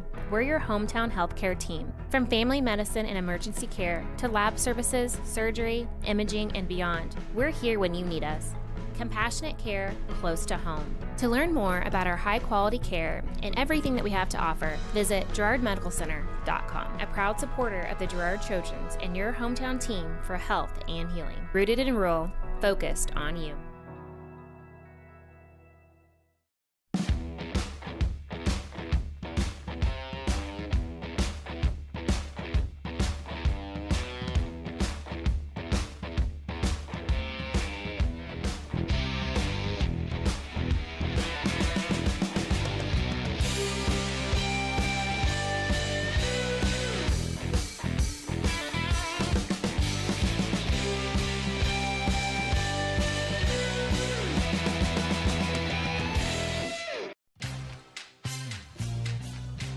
tries to make something out of nothing. The Trojans all over him. It's going to be a big The loss. Trojan sack means $2 short stacks at Eastside Cafe. Kick off your day with a hearty breakfast or take that midday break at Eastside Cafe. And this fall, when the Trojans get a sack, you get $2 short stacks the following day. Dine in only. Restrictions apply. Eastside Cafe, a favorite of the 4 states winner. Go Trojans from Eastside Cafe. Welcome back, ladies and gentlemen, to Girard Sports Live as we boot up for the boys game. If you're just joining us, I'm Drake, here joined by Caleb in the booth, ready to tip off on this wonderful Tuesday evening. It's been some great weather outside, Caleb. I wanted to mention that. I know we're inside, but as we boot up, kind of getting around to some of the spring sports, man, it feels nice. And I mean, I'm loving the weather. The only thing to look out for with living in Kansas is this could be a false alarm, and next week it could be about 20 degrees, so. Darn right. Well, we'll go ahead and roll into our pregame show brought to you by Community National Bank and Trust.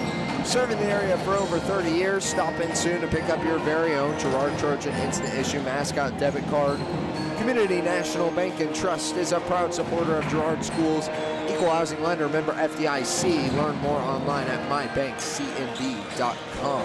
And Caleb, I know we already announced them, but can you give me those area matchups once more from around the CNC? So looking at some of those CNC matchups, it looks like tonight we will have Colgan going up against Riverton, so that'll definitely be one to look out for, two of those more competitive teams, followed by Galena going up against Frontenac. You have us going up against these Columbus Titans, and then that last game is Baxter going up against someone unknown, because on Max Preps it had said that they were going up against Frontenac. However, I believe that is Galena, so not too sure who Baxter is facing off against, but might be a little bit of a schedule change. We'll see if we can grab that team for you guys here later on, but so stay tuned for that. But those area matchups are brought to you by Diskins Auto and Towing, 120 East Forest Avenue in downtown Girard. Diskins offers 24-hour towing and can repair all makes and models.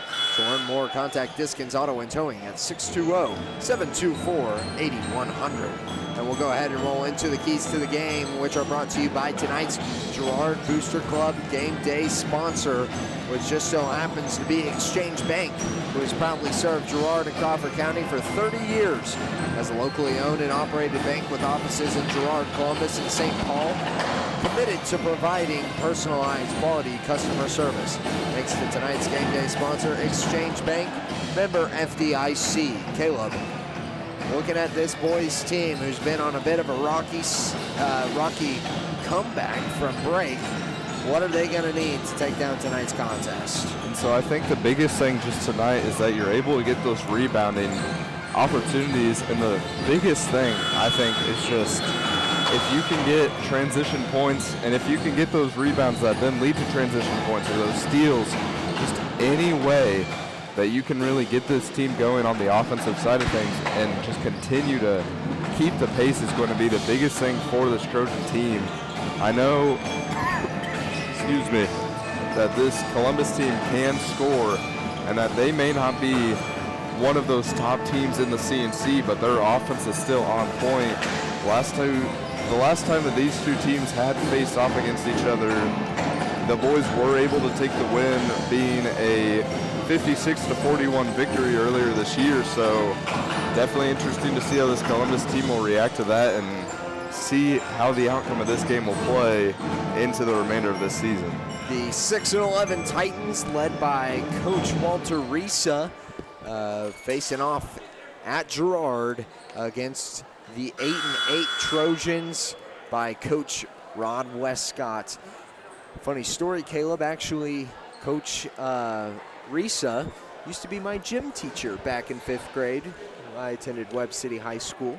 Very interesting fun fact for you. Small world. A little bit better known fun fact around here, Coach Westcott was my middle school PE teacher. So 2 middle school PE teachers going at it here tonight. Of course, I'm on the side of Girard now. want them to have the success here on Girard Sports Live, but just wanted to point that out. I'm not a complete stranger around these parts. As we get set for starters to be announced, I guess we can go ahead and roll into those ourselves, Caleb. As I look at this Titan roster, we'll start off with number 11, the sophomore Jonas Stover, followed by number 12, the junior Ethan Midget, number 13, the junior Carter Woodcock, followed by number 24, the junior Cooper Size, and number 35, the senior Jet Tanner. And then Caleb, if you will do the honors for the Trojans. And for this Trojan team, it looks like a similar lineup to what you want to call this almost the new lineup, but it'll start with number 1, a 5'11 junior, Perrin Stevens. Number 2, 5'8 freshman, Briggs Buckingham. Number 4, 6'2 sophomore, Jackson Smith. Number 12, a 6'2 junior, Ben Colin. And rounding it out is number 35, a 5'11 junior, Blake Brokaw. Yeah, and we've been talking a lot, me and you, Caleb, about how successful this starting lineup has been on the floor. And really, you know, you have Harrison Burke, who was initially in that starting lineup, and that's not to take away from him. He is just as capable and as lethal on the floor as any of these guys. But when these guys are on the floor, you know, you got guys like Cullen and Brokaw who are working the base together. They're just doing so well right now. They're excelling they're peaking at their game. It just seems like nothing can really stop them. But you have those great support players that are coming off the bench, Adrian Newton, Briar Schultz, and Harrison Burke now working into that trio. That's a bit of a taller system, and Coach Westcott occasionally will get all three of those guys in there if he wants some extra boards and just to get some extra fresh feet on the floor as well. And I think with these 8 guys that we always talk about, I mean, it just seems like any one of them can be a starter on this team, and so it really just depends. I think the only 2 that have really stayed starters this year have been Perrin and Ben and Jackson, so I guess it's 3 of them. But just any of these guys can rotate in and out and just fill in those roles to just play in those big moments, and I know all of them play crucial moments for Coach Westcott, and so just any one of these players are able to start and really make an impact on the court. Well, we will go ahead and get set for the opening tip. This opening tip-off brought to you by Farmers Bank. Farmers Bank is proud to have helped with the growth and development of the communities we serve. Farmers Bank is looking forward to a brighter tomorrow. Farmers Bank with locations in Hepler, Walnut, St. Paul, and Girard. The Titans start off with the ball, working it down low, and it's blocked. Big time block from the Trojans to turn the ball over. That was an attempted shot from number 11 of the Titans, Jonas Stover, the sophomore. Stevens tries to dish it down low to Cullen, who can't quite get his hand around to save it. And now Cullen's gonna try to give some insight to Stevens on what he's doing underneath.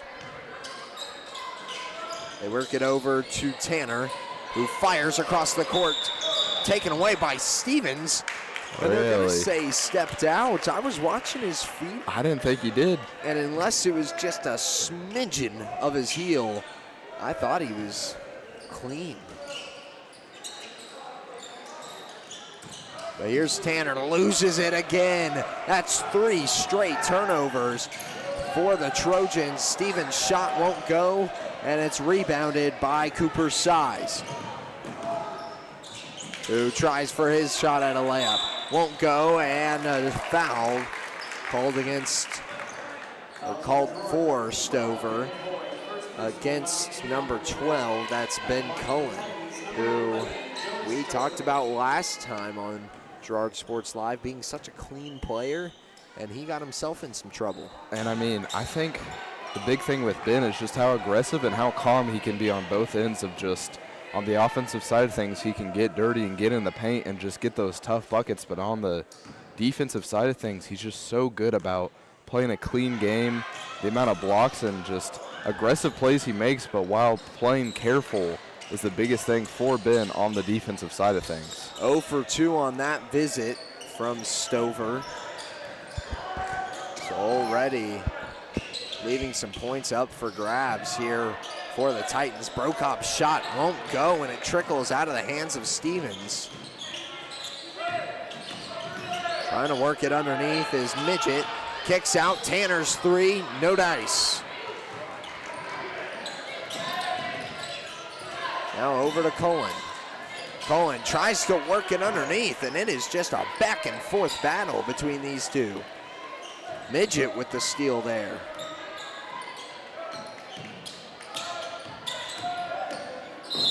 And now a travel called against Jonas Stover. I mean, just turnover after turnover for both of these teams, really just not really a clean shot taken quite yet.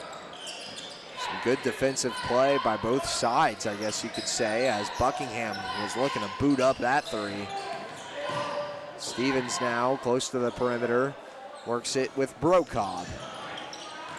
Now he will drive, and he gets fouled. No, excuse me, not a foul, out of bounds against the Titans. Another inbound incoming, 2:14 into this game. Not a single bucket has fallen, not even a free throw.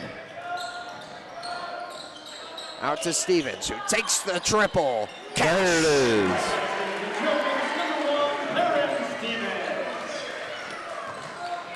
Opening up this game, first bucket. Now we will see what the Titans have to answer. Midget takes his three. That's too far, and it's out of bounds off of the head of Cooper Size, I think. It was either him or Stover. Both of them were over there. I didn't quite grab the number.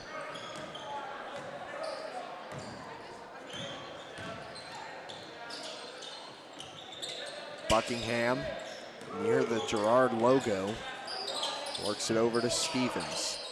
Now over to Brokob in that same location.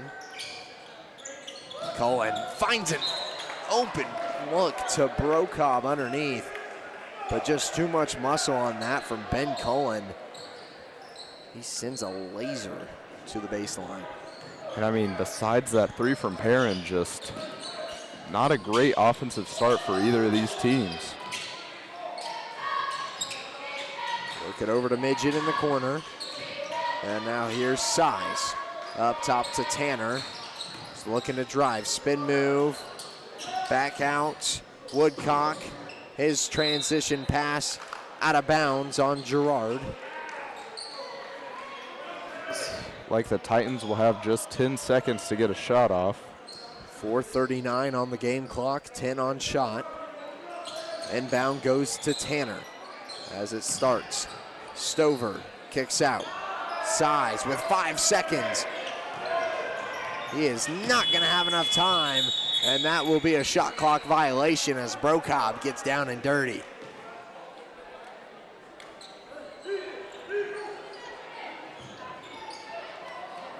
Good effort from that defense.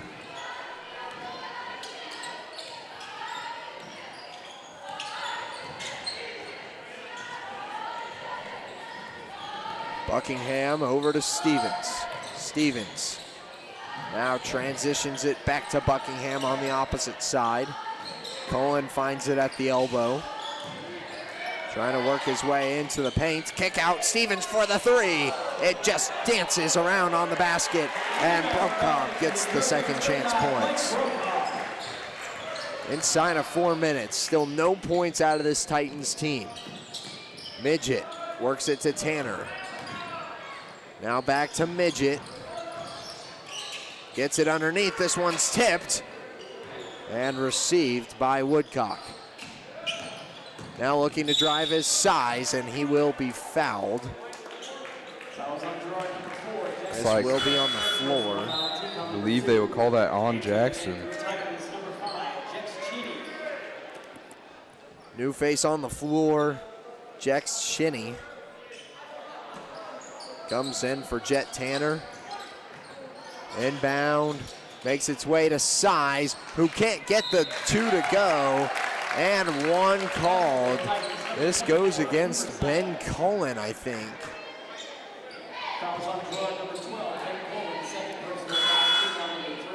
Which will bring in Briar Schultz. Interesting not to see Adrian Newton come in for Ben in that kind of situation.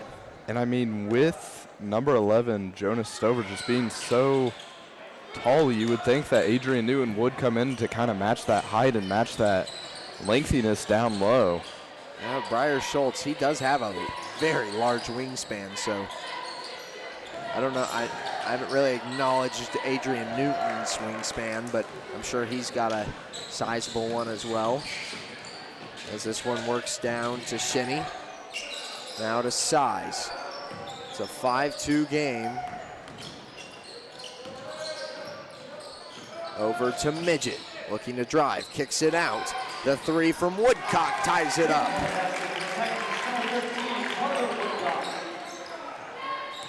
Inside of 3 to go here in the first. Schultz out to Smith. We'll work it around to Buckingham. Brokob for the three. Off the back iron. Can't go, and it's out of bounds on Smith. And there is that substitution with Adrian Newton coming in for Blake Brokob. So now definitely somewhat of a taller lineup with Schultz, Newton, and Smith all being in. But then you definitely have your two point guard type players with Stevens and Buckingham. Stover over to Midget. Stover again now. Playing from the perimeter. As now Midget receives it, kicks out. Stover looking to drive against Buckingham. Gets the and one.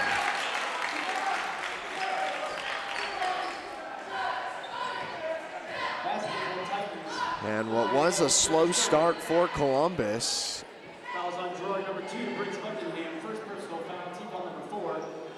Now has turned into a lead. Buckingham getting some clarification on what went wrong there. Harrison Burke now completing the triple substitution as Perrin Stevens comes out. Now you really do have a pretty tall lineup with only Buckingham being of point guard stature, I would say. Oh, Newton had a wide open post, but man, that works too. I was gonna say, man, Newton could have just turned around and egg dropped it into the basket, but now we've got a carry called against Carter Woodcock. Jackson Smith gets the three. Takes the lead back for Girard, and now we will see if they can extend here. Burke works it to Newton, this time just over the rim. Down the floor, Midget. Over to Stover. And loose ball, they will call it travel.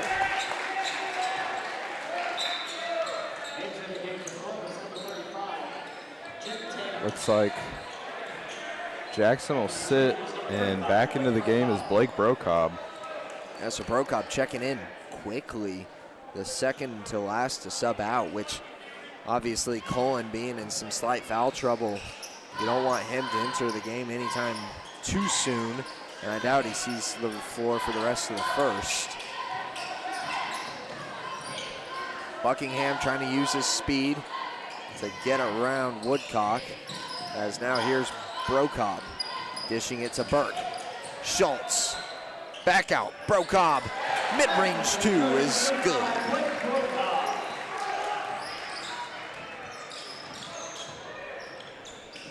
Midget with it now, inside of 60 seconds to go in the first. Midget to Woodcock. Tanner drops it, but it's picked up. Woodcock fires from three and connects.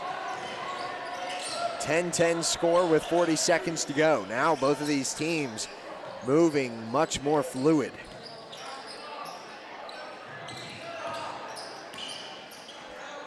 As Burke's pass Batted out of bounds by Ethan Midget, 18 seconds.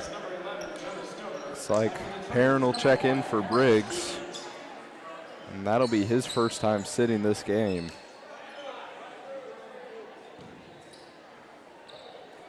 Stevens receives the inbound and over to Newton.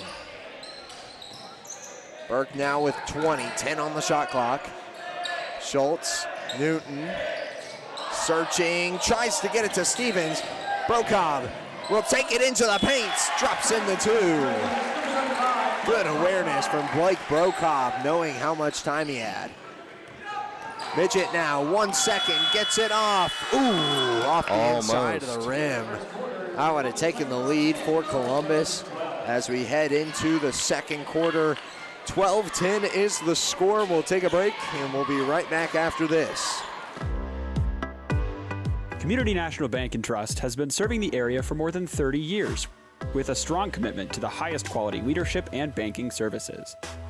Missing that human touch with your bank? Come talk to a real person at Community National Bank and Trust. We're your local bank that's small enough to know you, yet big enough to offer the best products.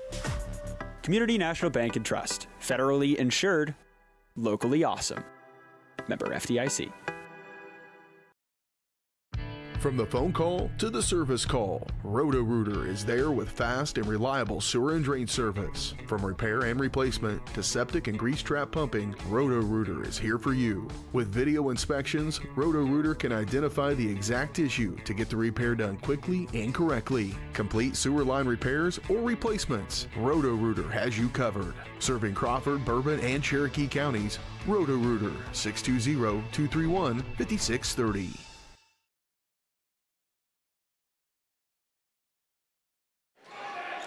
Back on, second quarter of action. Smith, joined by the rest of the starting crew, on for Girard.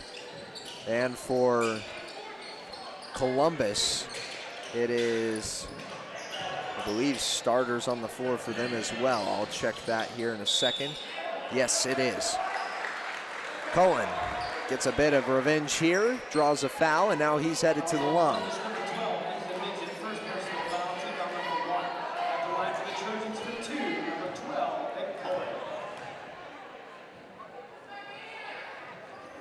First one off the rim and out.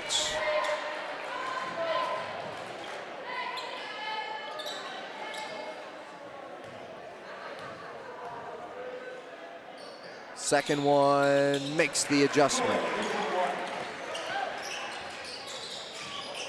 13-10.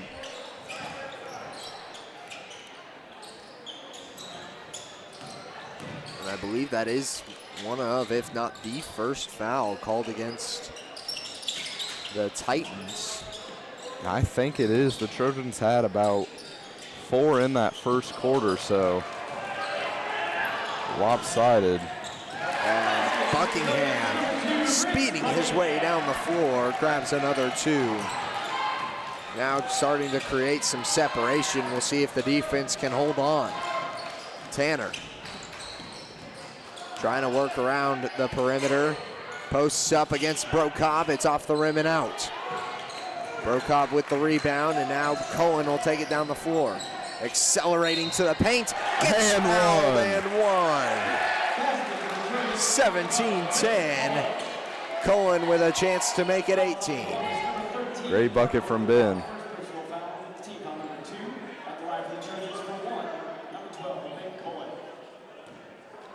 That will be Woodcock's first foul of the game, as Cullen does not make his extra free throw. Stover gets the rebound, and now back down the floor for the Titans, as they are going to need to answer here soon. This Girard offense finding their stride. Kick out. Midget back over, size for the 3, and he connects.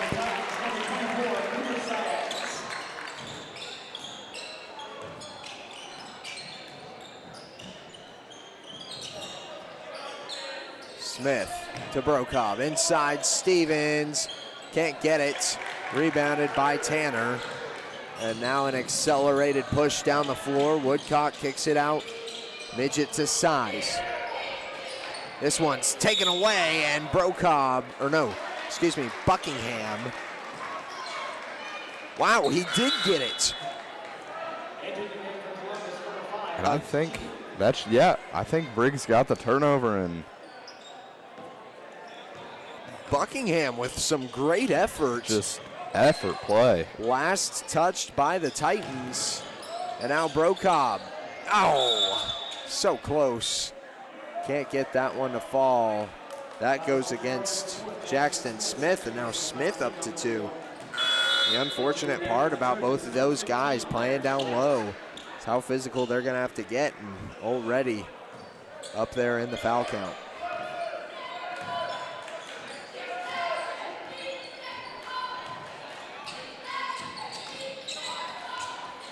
This one's dropped off. A shot from Sheeny. Can't go. Schultz picks it up. And Buckingham now down the floor. Looking inside. Out to Stevens, now back in. Schultz off the glass and in. Good steal and good bucket from Breyer, and that's what we've kind of identified him with, is that he can do a whole lot of things coming off the bench for this team, depending on the night. And we'll see who this one goes against. That's gonna go against Cullen. That one, out of the 3, I'd say that one was definitely the lighter of the few, but I also don't know. There could have been a little bit of a slap on the wrist down low, whatever it was.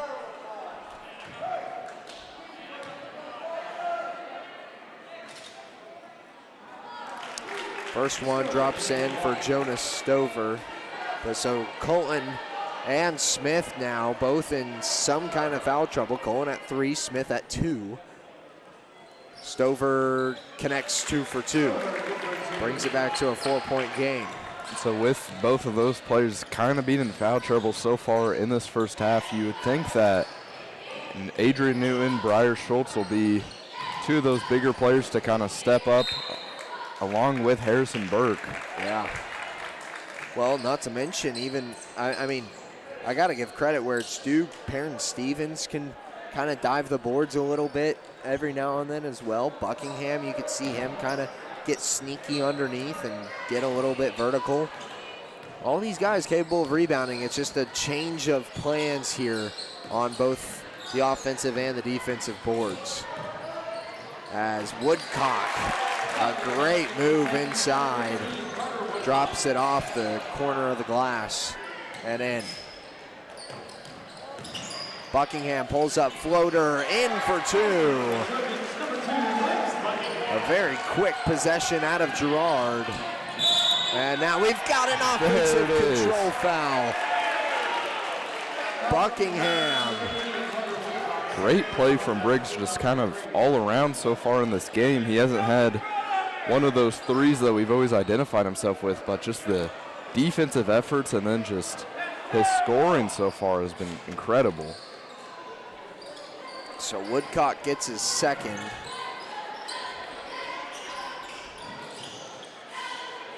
Over to Burke, and now Newton. Searching, Schultz. Crashes in, can't get it to go. It's blocked by Size, and out of bounds on the Titans. Size's pass was just too far off the mark. And I think that's just another effort play from Briggs. It looked like he had gotten a hand and kind of bounced it off of Columbus I don't think it was leg. touched. I didn't think it was touched. I thought Briggs was just kind of standing in the way, and Woodcock just had to try and maneuver around him and just couldn't get his hand on the ball. Regardless, great play, and followed by another one from Buckingham, who brings it up to a 6-point lead there. 3:45 to go here in the first half. Moving it over to Woodcock. Now Sheeny. Stover out to Tanner. 15 on the shot clock. Still have yet to move it past the foul stripe. Here it is. Size drops in another 2.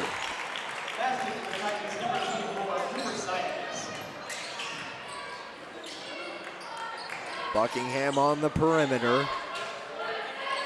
Burke inside to Smith, who rejoins the fight and can't get it. In board from Woodcock.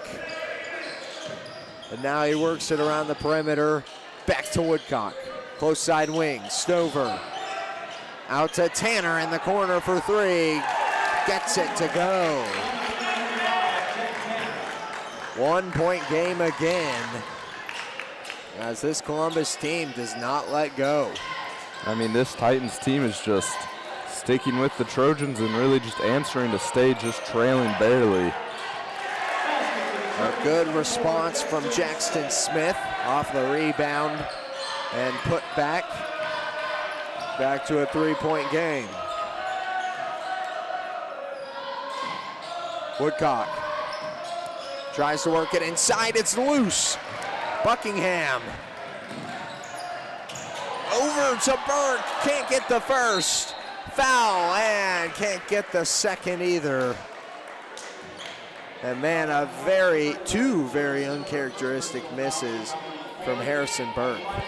And I know with Harrison, he will be possibly on a minutes restriction tonight, just with him battling a little bit of illness, and so definitely dealing with a little bit of that. Maybe a little bit fatigued as that one comes up short. You can still see the effort out of him here on the floor, though. Working hard. Like to see 1 point come out of this if you're the Trojans.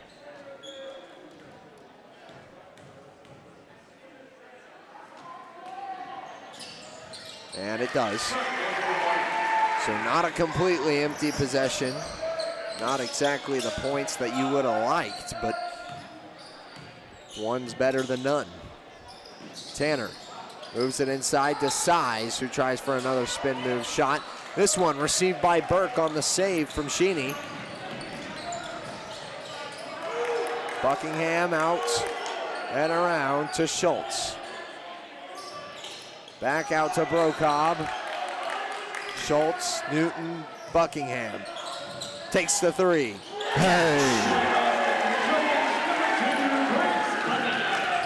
Back up to a 7-point lead. Breaks Buckingham with the triple. Midget over to Tanner. That one's kicked by Burke. Keeps the ball on the Columbus side. But a good stoppage at least, making them reset their offense.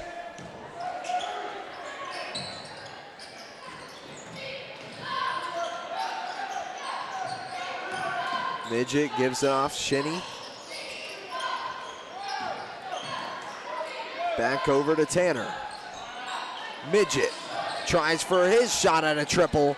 Can't get it, it's rebounded by Brocob. Inside of 60 seconds. Burke finds himself outside, kicks it, Buckingham for the two, and he's fouled. That will go against Midget, I believe, and that it will. That will be his second. So he joins Carter Woodcock in 2-foul territory. And now the Trojans into bonus, with Buckingham capitalizing on his first chance at a free throw. Now for the second. Gets it.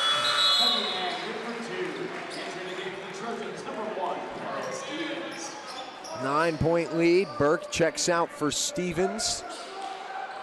48 seconds on the clock.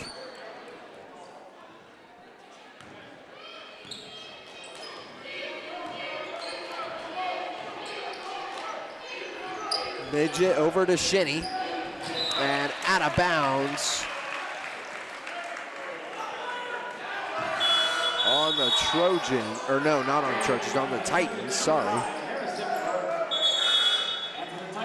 And you would think with this game kind of starting to get in the Trojans' favor that Coach Riza would try to get his ducks in a row and just kind of get everything back in shape if you're the Titans. Yeah, for sure.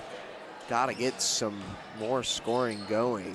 Just not enough from the Titans, and really not a ton out of the Trojans either. They've just been kind of hanging on here and running at their usual tempo. 2 seconds separates shot and game clock. 17 and counting for the end of the half.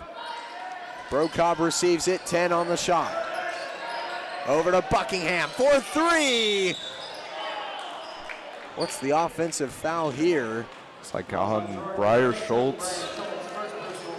Off-ball foul, and that'll be his first. A very interesting situation there as Schultz gets called for the foul. And now the inbound, 5 seconds and counting. 2, 1, Size pulls up for 3, and another close call for the Titans. 6 points left out there on the field. Could have made it a 3-point game had both of those buzzer beaters fallen. But with that, we head into halftime. 22-31 is the score. We will take a break and be right back after this. Don't go anywhere. Since 1918, GN Bank has been the heart of our community. Big enough to meet all your banking needs, but small enough to offer that personal touch you deserve. From agricultural loans to home mortgages, GN Bank has the expertise, products, and service to help you thrive. With a pledge to treat others ethically, be adaptable, focus on customers, and invest in the communities they serve, GN Bank is committed to your success. The best place to bank and borrow, GN Bank, where community banking truly comes first. Equal housing lender, member FDIC. You've heard go big or go home. At Big Iron Auctions, you can go big from home. With thousands of pieces of equipment, active auctions, bidding at your convenience, and an easy-to-use site, BigIronAuctions.com can help you grow big. Call Tyler Jackman at 620-404-8115 to see how Big Iron Auctions can help grow your operation. Bid now, list now at BigIronAuctions.com. Welcome to Homestead of Girard, assisted and independent living right here in our hometown. At Homestead, seniors enjoy compassionate care in a community designed for comfort. Licensed professionals provide support with daily activities, dressing, bathing, and medication management. Residents enjoy home-cooked meals and the comfort of their own private apartment. Call 620-724-6760 to schedule your tour today. Homestead of Girard, senior living with compassion, comfort, and community.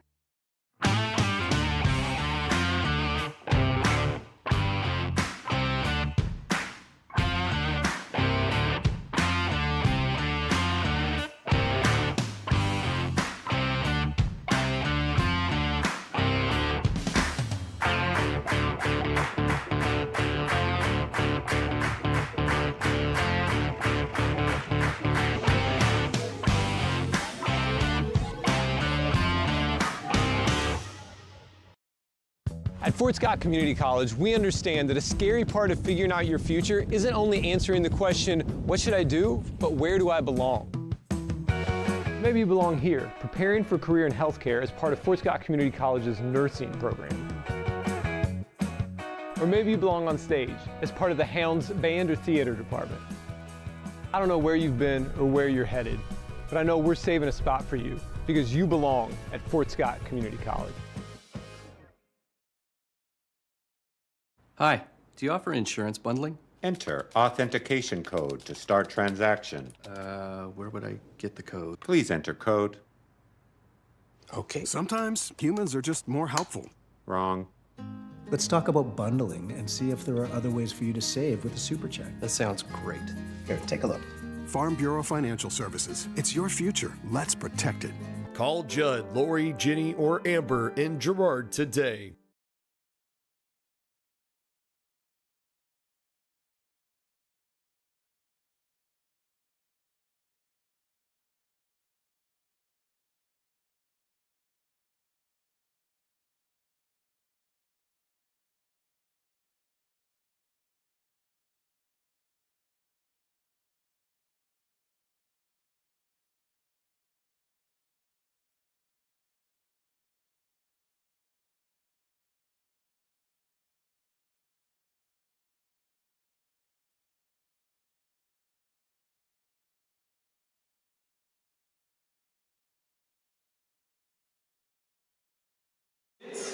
Back on Girard Sports Live for the halftime show, brought to you by GN Bank, where they've been providing customers with the highest quality financial services in a friendly and personal way. For over 100 years, personal, business, or agricultural needs, turn to GN Bank. Learn more at gn-bank.com. And as we take a look back at the first half, Kennar Eye Care is here to make sure you can see what you're looking at. Kennar Eye Care, with locations in Pittsburgh and Girard, is here to help their valued customers. Learn more at KennarEyeCare.com. A very tight matchup for a majority of the first half, and then kind of a bit of a boost towards the end of the second quarter for Girard, manufacturing a 9-point lead as it stands with the help of basically everybody, but a lot of the bench coming off and doing some good work. Yeah, and if you look at the scoring for tonight, our leading scorer is Briggs Buckingham with 9, followed by Blake with 6 and Jackson has 5. But other than that, everyone else either has 3, 2, Harrison has 1. Adrian not scoring quite yet in this game, but I'm sure it'll come eventually. And so just everyone getting a piece of the offense tonight. And so I think the biggest thing is just that this team is doing an incredible job of passing the ball and really spreading the points to whoever's going to be able to score.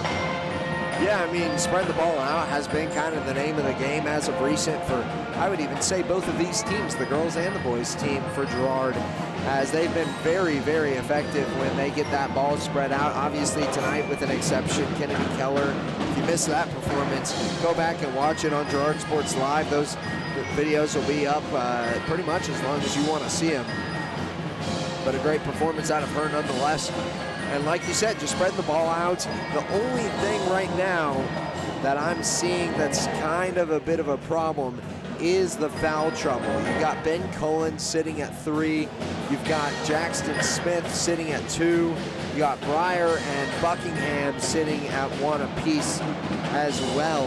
And that's just through the first half. So keeping an eye on, especially Cullen and Smith. Those are the two names that right now are a bit scary facing the floor again. I would expect both of them to come out and start here in the second half, and for Coach Westcott to just kind of be like, hey, Cullen, hey, Ben, you know, let's play it a little bit lighter in this third quarter at least, and then fourth quarter, if you really need to get aggressive, you know, if it's time to get nitty gritty, let's do so. But in the third quarter, you know, just trying to play maintenance basketball. Let's keep the starters on the floor and do whatever damage we can. And I mean, just like you're saying, is that I think the best move is to have both Ben and Jackson on the floor to start this third quarter and just kind of get your team going with those starters. And then, of course, you have those reserves and the bench players that can always sub in at any time just to take those rolls over if things start getting dicey and Ben maybe gets that fourth foul or Jackson joins Ben with 3. And so definitely a way that you can kind of manage the fouls, and you have guys that can take on that, I mean, workload of just coming off the bench and stepping into those roles, especially with the foul trouble we're in. Yeah, and it'll just be interesting to see what Westcott ends up going with. But with that, those halftime stats are brought to you by B&B Excavating. The numbers don't lie. Dirt is heavy, so trust the guys at B&B Excavating to move what needs moving. Specializing in septic systems, water line install and repair, driveways, rock hauling, and leveling. B&B Excavating. Call 620-724-2735. We'll take one more short break, and we'll be right back with the second half of action. Don't go anywhere. We're just getting started here on Girard Sports Live. Thanks to your support, Kennar Eye Care has expanded. With double the space, they offer more exam rooms, larger optical selection, and extended hours to fit your schedule. And with the latest technology, they can quickly diagnose any eye-related issues. All patients are welcome at Kennar Eye Care, the clear choice for your family's vision. A partner in your fields and in your success. That's what you get with Murphy Seed. Channel seedsman Matt Murphy knows your field and can recommend the elite seed products designed to perform in your area, maximizing the profitability of every acre. And now Matt's care for farmers goes beyond seed as an agent for the new 4-state farm and ranch. From the best inputs available to the protection you need, call Murphy Seed at 620-249-6419. Your partner at every stage. Matt Murphy at Murphy Seed. From the phone call to the service call, Roto-Rooter is there with fast and reliable sewer and drain service. From repair and replacement to septic and grease trap pumping, Roto-Rooter is here for you. With video inspections, Roto-Rooter can identify the exact issue to get the repair done quickly and correctly. Complete sewer line repairs or replacements, Roto-Rooter has you covered. Serving Crawford, Bourbon, and Cherokee counties, Roto-Rooter, 620-231-5630. At Girard Medical Center, our physical and occupational therapy department is dedicated to helping you bounce back stronger. Whether you're recovering from an injury, surgery, or just want to move better every day. From student athletes to seniors, we provide personalized care and expert support right here at home. To learn more about our therapy department and our other services, visit GirardMedicalCenter.com, a proud supporter of the Girard Trojans and your hometown team for health and healing. Rooted in rural, focused on you. Siebert back to pass. Lehman diving for the end zone, and they get the listing. Lehman passes off to Siebert on the far wing. Siebert the lob, and Lehman with the alley-oop dunk to close the deal. Lehman a hard hit ball to left field. Siebert is at the wall, and they close another one. Lehman Realty with another big-time win. Lehman Realty, proud to support the Girard Trojans. And we're back for the second half of action here on Girard Sports Live. Starters on the floor for Girard. That includes Brocob, Cullen, Smith, Stevens, and Buckingham. And then starters on the floor for the Titans, including Stover, Size, Midget, Woodcock, and Tanner. Columbus starting with the ball. A little spin pass over from Woodcock, and he gets the backdoor cut in for two. Quick 2 points, trying to set the tone early. And so like what we had talked about, it does look like both Colin and Smith will start in this second half. And so it looks like Westcott is willing to play them until maybe foul trouble does become more present, and that's whenever he will sub in some of those other bench players. Yeah, fast 2 points from the Titans. A quick answer from Girard to try and slow things down. Stover kicks out to Woodcock, who searches for a passing lane. Now Tanner on the far side wing.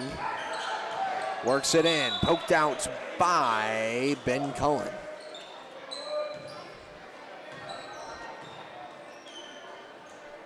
Nice poke to try and slow things down. Had Stover at the post. Obviously had a bit of a height advantage just looking at it straight up. That pass from Midget. And I wasn't even paying attention. Shot clock violation. Wow. And I Woodcock didn't would have made that too. That was pulling up from the volleyball line. I mean, what a shot, just yeah, very impressive. A little late. Yep. Just off the mark when it comes to time management. Brokaw pulls up for his three. There it is. Money. Up to a double-digit lead now.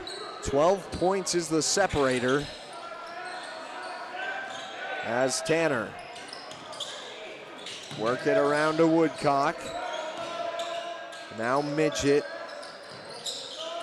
Inside to Stover, who drives and gets the foul against Brokaw. He's shooting two. And if you're going to pick a big man to commit that foul, I think you picked right. Blake Brokaw getting his first. And I mean, Blake has played a clean game, which typically we have talked about how he can get in foul trouble pretty quickly with just how aggressive he'll play. But with his first foul coming in the second half, that's a great thing for Blake Brokaw. I say a big man. Brokaw is only on the roster listed as 5'11", but man, he plays so much taller than that 5'11". I mean, he plays like he's 6'2", or like Jackson Smith. And there's a prime example. I mean, I know that goes against him, but just playing physical down low. Yeah.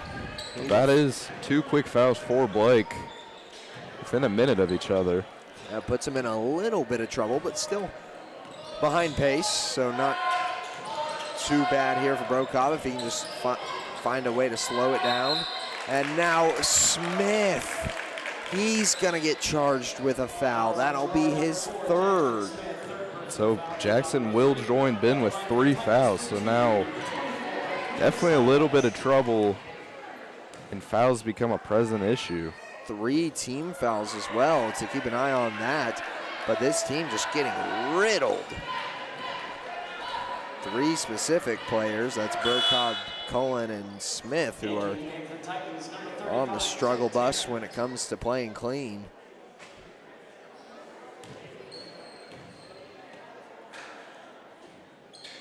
Ball goes up, comes back down in the hands of Brokaw.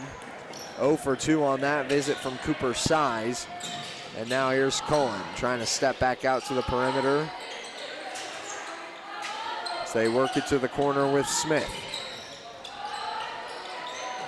Brokaw back to Smith on the inside, goes for the reverse. Stover hits his head on something. He's a bit rattled coming down the floor as Size has it on the far side wing. Works it over to Midget. Stover from the elbow. Can't go, and it's rebounded by Brokaw.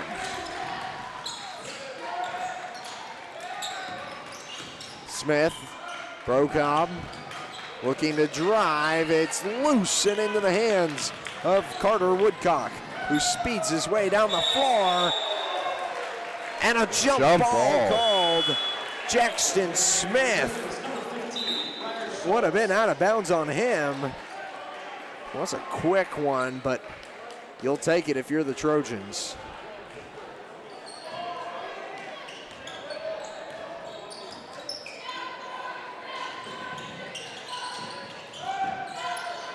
Working it to Buckingham, who's looking across to Cullen. Now that one's poked out as Smith tries to go up, and he'll be shooting 2 this time. And I believe that will be going up against Midget for that foul. I see Stover still kind of wincing in pain at the top of his head, giving it a couple rubs here and there, but I didn't see the contact. I think an elbow may have came down and just bonked him. That's what I was thinking of, just a mishap with another player. I didn't see him fall down or anything, unless he had jumped up and hit the backboard with his head. Notable foul trouble as well. Ethan Midget just obtained his 3rd. So even though Jackson and Ben both have 3, Coach Westcott is trusting them to stay in this game and continue to play a clean game. Working it underneath, and it's off the bottom of the rim from Size. Schultz works it to Stevens as they play around the perimeter.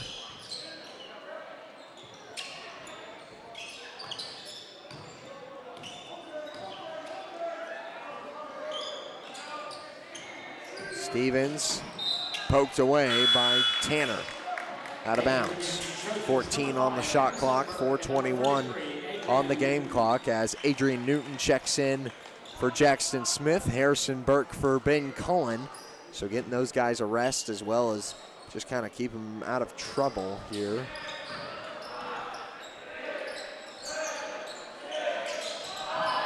They work it to Schultz, 4 seconds, and it's taken away. Midget on the steal. Woodcock will try his chance at a layup, and it was off the backboard and rim. Newton gets the goaltending, brings it to a 10-point separation with that bucket called good.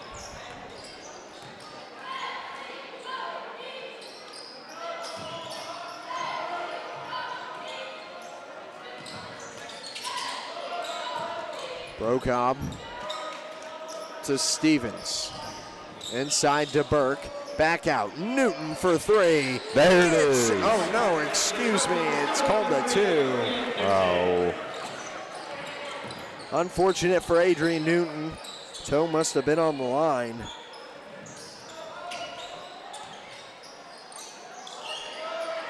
Stover for the 2. Can't go. Midget gets the board.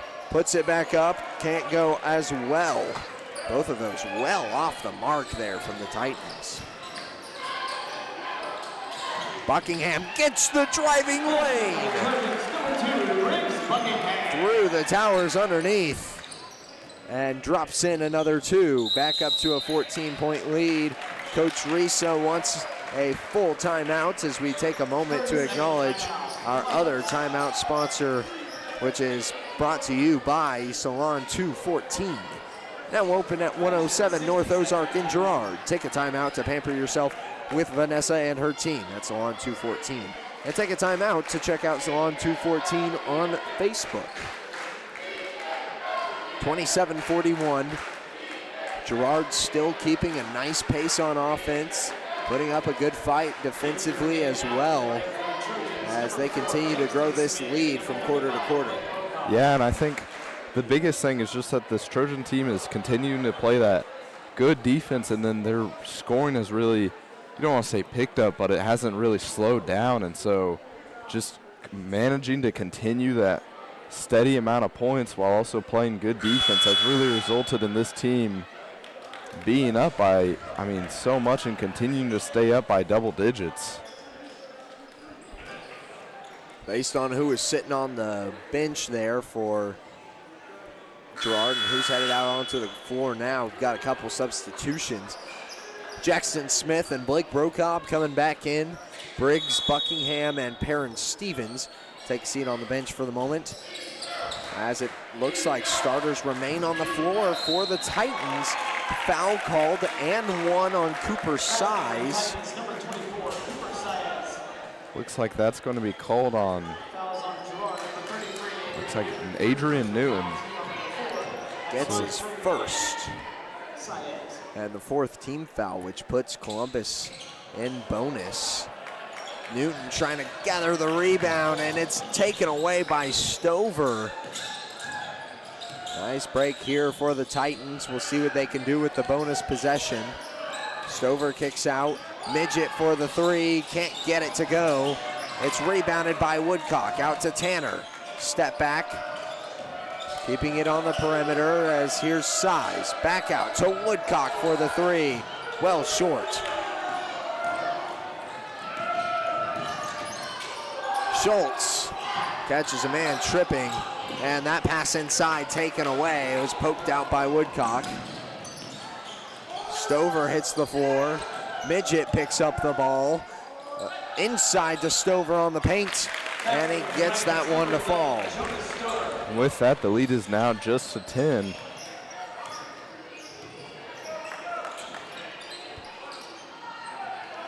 Newton. His pass taken away again. Woodcock working with speed, tries his luck for a 2 against Smith. Can't get it to fall. Burke now to Schultz, and we've got a timeout called by Coach Westcott. Back-to-back turnovers, and he wants a bit of a break, and he's going to get his 2 guards in, Stevens and Buckingham. We'll take a short break here on Girard Sports Live. We'll be right back. A partner in your fields and in your success. That's what you get with Murphy Seed. Channel seedsman Matt Murphy knows your field and can recommend the elite seed products designed to perform in your area, maximizing the profitability of every acre. And now Matt's care for farmers goes beyond seed as an agent for the new 4-state farm and ranch. From the best inputs available to the protection you need, call Murphy Seed at 620-249-6419. Your partner at every stage. Matt Murphy at Murphy Seed. You've enjoyed life. Over the years, your community has become your passion, something you hope future generations get to experience, just as you have. That's why the Girard Area Community Foundation has worked hard to help fulfill charitable goals and inspire generosity, meeting the needs of the communities they serve. Creating a legacy fund with GACF ensures what you... Back on Girard Sports Live. Just under 2 to go here in the third, as Stevens draws up the offense. And now Schultz will direct traffic from the point. 14 seconds on the shot clock. It goes up and comes back down in the grasp of Tanner.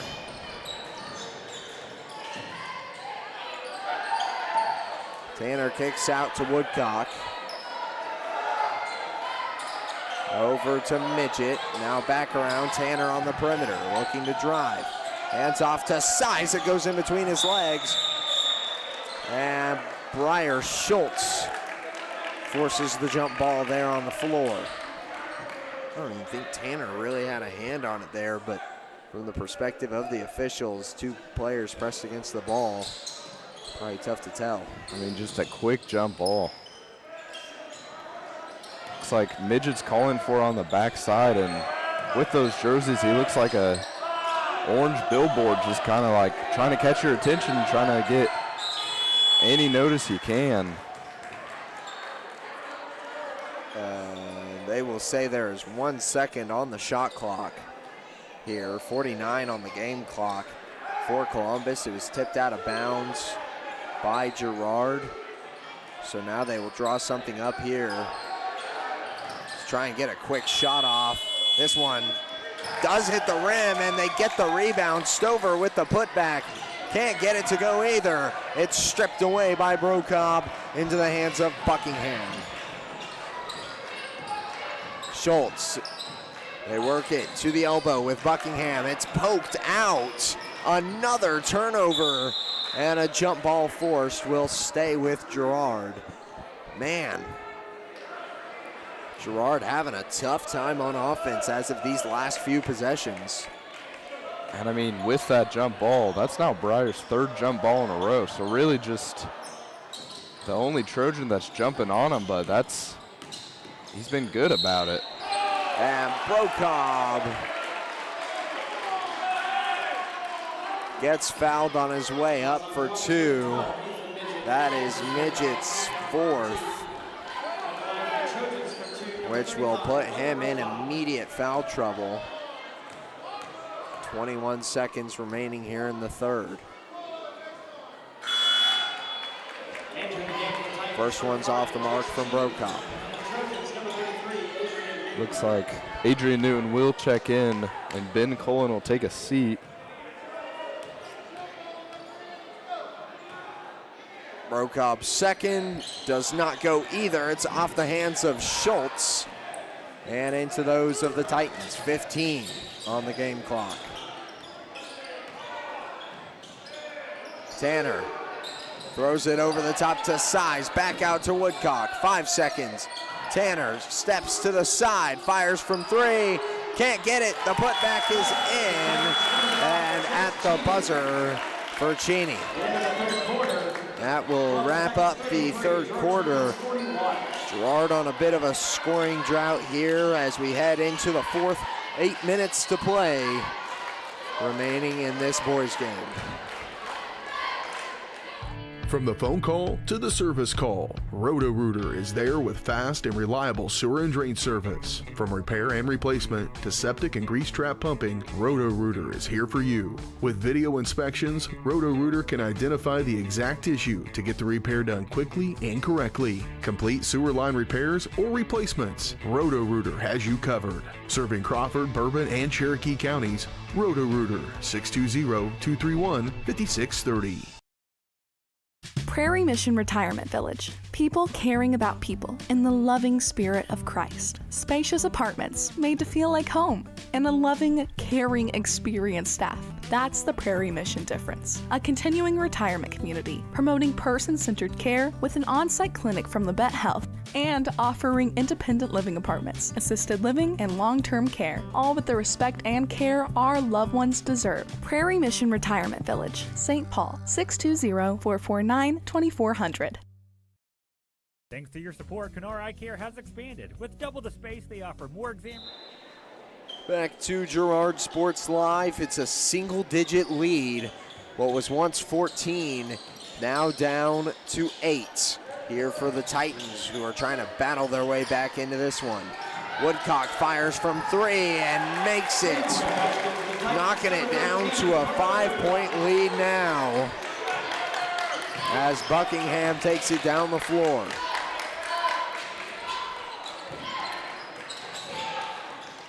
Smith, Stevens, and Buckingham working the perimeter.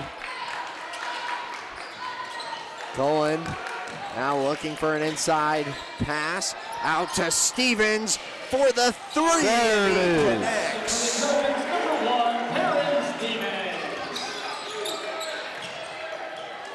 Now with that three, that's Perrin's second make of the game and his second attempt from three. Jenny nearly gets it poked away by Buckingham, and this time he does. Buckingham tries to save it, and it's out of bounds. 17 seconds on the shot clock.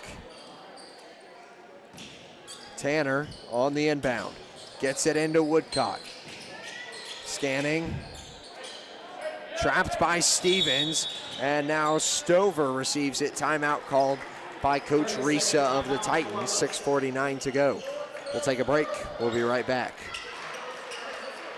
You've enjoyed life. Over the years, your community has become your passion, something you hope future generations get to experience, just as you have. That's why the Girard Area Community Foundation has worked hard to help fulfill charitable goals and inspire generosity, meeting the needs of the communities they serve. Creating a legacy fund with GACF ensures what you leave behind is an effective and lasting improvement in the community you love so dearly. Make plans to visit GirardAreaFoundation.com, preserving traditions for those who follow.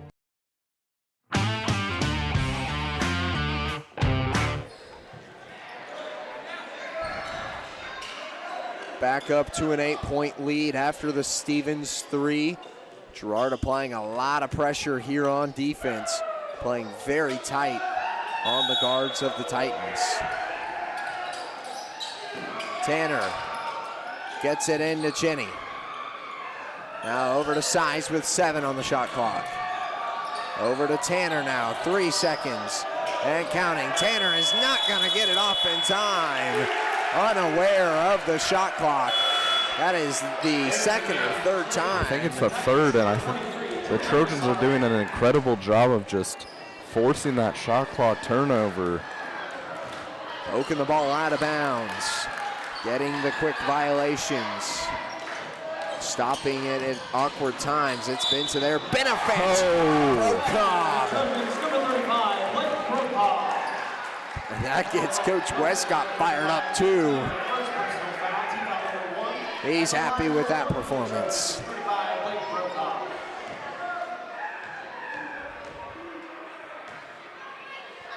Brokov's three-point conversion is good. Brings it back up to double digits and into 11 at that. Tanner looking to drive. Off the glass, no good.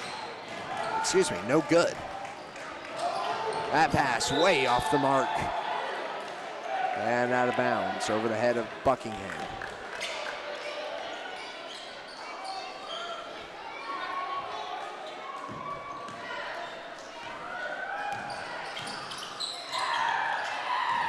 Size trying to work his way underneath, takes a shot from mid-range.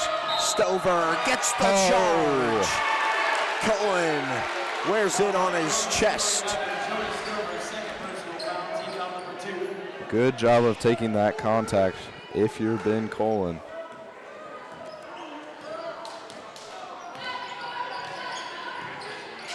So now, still with an 11-point lead, looking to extend for the Trojans. Cullen gets the two.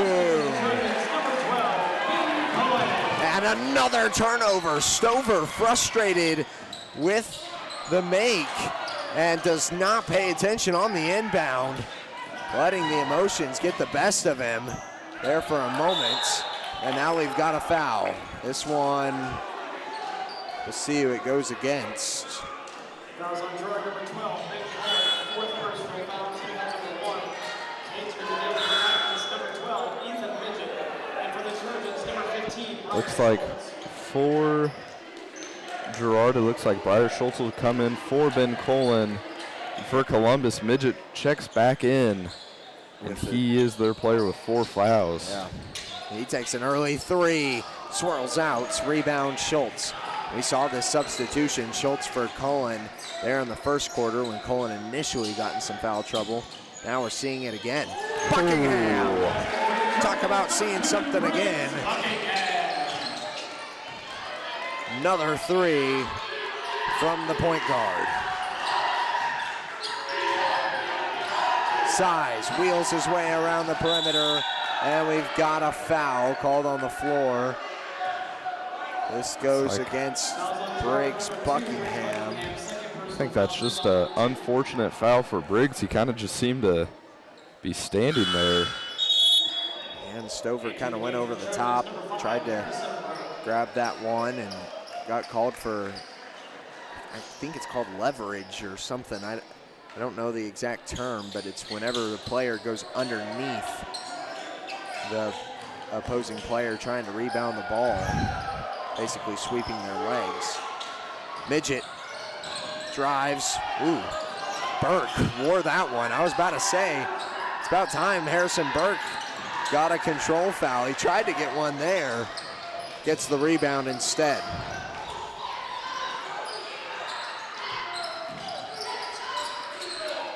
They get it around for Buckingham for the three. Can't go. Rebounded by Size and kept alive. Midget working down the floor. It's kicked out of bounds. And Girard takes over. It's like Midget's just frustrated with the way this game has been played. Well, I think he wanted a foul call there and letting his emotions show, and we saw that out of Stover too, and then an error came right after. So you'd hate to be Midget and let the frustration get the best of you and catch your fifth foul. Gotta wheel those back in. This one poked out. Jackson Smith, no way. Oh, really? Well, maybe a redemption call there from the last transition. That one seemed pretty clean to me from Jackson Smith. That will be his fourth, so he will check back out for the moment in shock.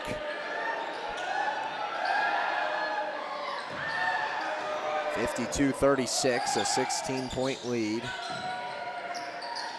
Size gets it over to Tanner. Now Woodcock trying to wheel his way into the paint. And now another one where Harrison Burke hits the deck, followed by an air ball from Woodcock. And he is hearing it from the crowd.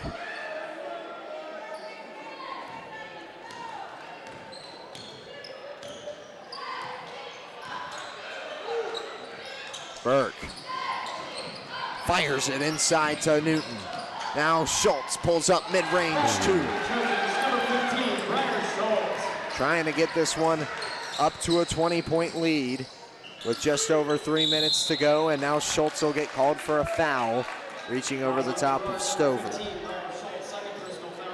So far, the fouls have been fairly distributed amongst the Trojans, with Ben and Jackson being the ones with 3, and then it looks like Blake, Breyer, and Briggs all have 2. Ben and Jackson sitting at 4, actually. 4. Right now. Yeah.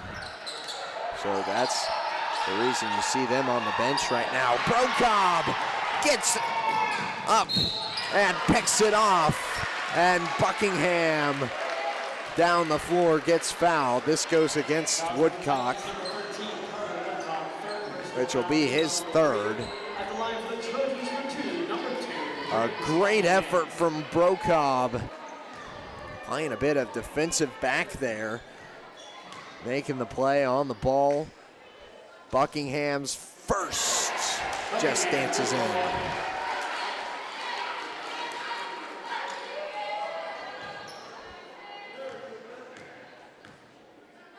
To make the difference 20, and he does.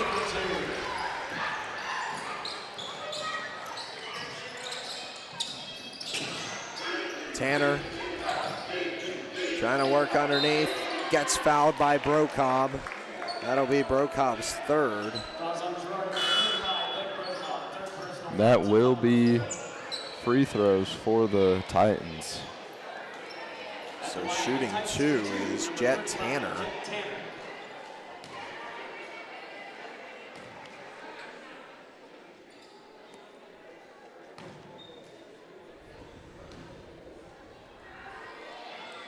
Tanner's first off the rim, no good. For the Titans, number 24, Cooper Science. Trying to cut into this 20-point lead, and right now, hope's pretty well dwindling for the Titans, as they just cannot find the bottom of the bucket. Newton works it over to Brokob, who knifes his way into the paint. Can't get that bucket to fall. Midget on the break down the floor, hands it off to Cheney. Cheney gets fouled. That one goes against Newton, and he will be shooting free throws now.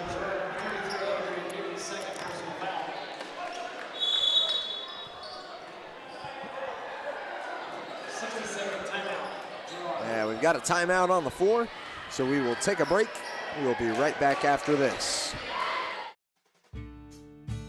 So if you look at our customers in the four-state area, it is a very rural market in itself. And so we want to be able to help those customers in every aspect of their farm and ranch, whether it's their operation, whether it's cattle, or whether it's crop. And so that's where the division of the four-state farm and ranch came from, is to be able to take it even one step further and to be able to help our customers in every way that they need us. I love what I do, and I've been in crop insurance for 12 years.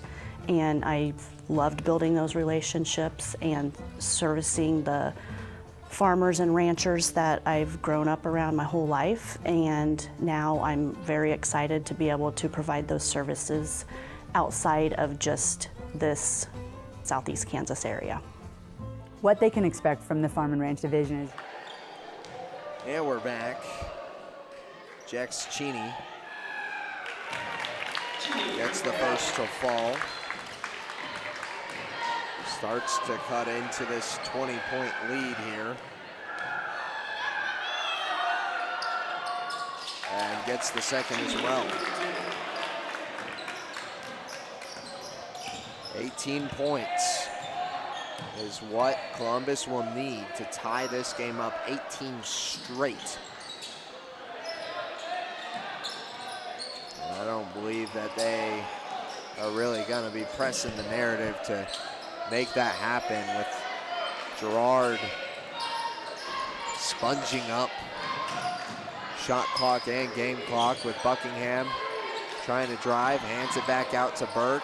He loses this one and into the hands of Woodcock, who makes a great step inside, gets the bucket and one.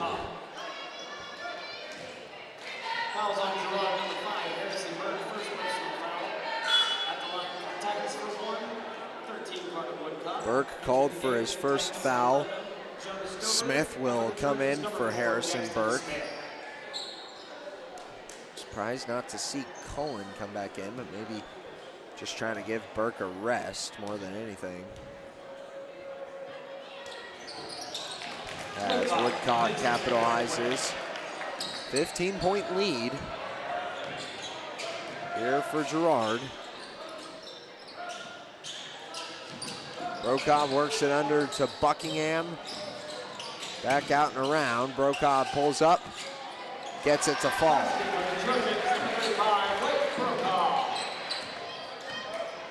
Back up to, what would that be, 17. Out to Size and around to Tanner for the Titans.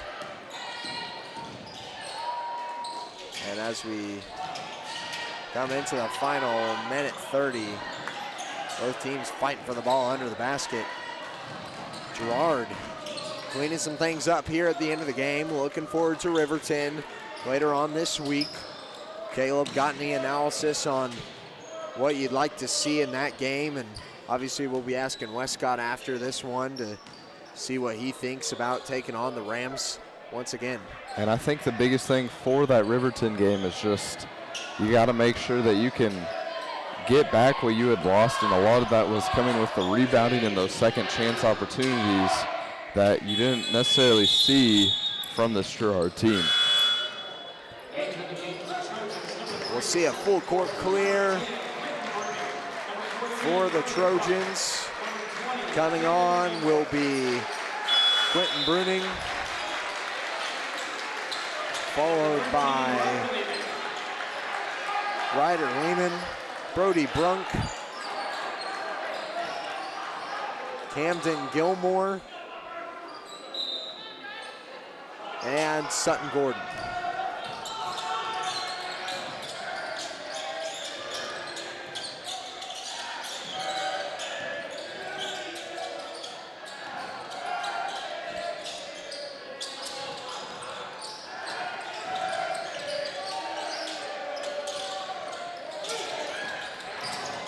It was also a full court clear from the Titans as well, as I'll honor them.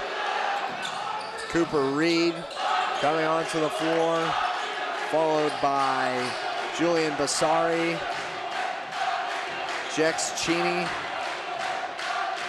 Cannon Roberts, and Brock DePratt on the floor for the final buzzer. 43-58 is the final score of tonight's contest. Girard sweeps Columbus in a very dominant fashion on both sides of the ball. Girls and boys taking home the W. Boys getting back in that win column. Girls staying in it. As we will send this to our post-game show, which is brought to you by Eastside Cafe. Experience the best breakfast in town 6 days a week at 120 South Ozark Street in Girard. Eastside Cafe, a proud supporter of Trojan Athletics. And as we get into the post-game show, Caleb, let's go ahead and look at some of those stats you've got written down. I mean, looking at some of these stats, this game I kind of just had those points, but looking at our leading scorer, I believe it should be Briggs Buckingham tonight with about 16, followed by Blake Brokob had 14. Some of those other scores tonight were Ben Colin had 5, Briar Schultz had 4, Adrian Newton had 2, Perrin with 6, Harrison had 1, and Jackson had 6. So just everyone got a little bit of the scoring tonight, and so just a little bit of everything for the Trojans. Yeah, Brokob continuing to be a force to be reckoned with on the offensive as well as on the defensive. And I feel like I put it pretty well earlier saying that, you know, standing at 5'11" or listed at 5'11", he plays a lot taller than he actually is. He's able to get under there, get some boards, get the baseline shots as well. He's just a very strong physical player. And then Briggs Buckingham, of course, popping off on the offensive side as well, as we will go ahead and honor our player of the game, which is brought to you by tonight's Girard Booster Club game day sponsor, Exchange Bank. Exchange Bank has proudly served Girard and Crawford County for 30 years. As a locally owned and operated bank with offices in Girard, Columbus, and St. Paul, we're committed to providing personalized, quality customer service. Thanks to tonight's game day sponsor, Exchange Bank, member FDIC. And Caleb, go ahead, pick your poison. I mean, I think for me tonight it's pretty obvious between two of these guys. Personally, I would go with Briggs Buckingham. Just Briggs had, I mean, one of the better games that I've seen from him this year, and just not only his offensive scoring ability, but Briggs was also able to just get those pokeaways and get those turnovers that, I mean, we hadn't necessarily seen a ton from him in the past, but this game definitely we saw more of. And so he played great on the defensive side of things and definitely played great on the offensive side of things. So for me, it'd definitely be Briggs Buckingham for tonight. Well, I'll honor your suggestion and back you on it. Briggs Buckingham, our player of the game, brought to you by tonight's Girard High School Booster Club game day sponsor, Exchange Bank. So congratulations to Buckingham on that. He was the leading scorer for the night, and as well as getting, like you said, a couple of those poke outs, you know, just getting the takeaways. He was well-rounded tonight, and I think, honestly, this was definitely one of his more well-rounded appearances on the season. So big-time props to him, as we will take this to the shot of the game, which is brought to you by Bradshaw Collision Repair. Bob Bradshaw offers refinishing, paintless dent repair, glass replacement, and more.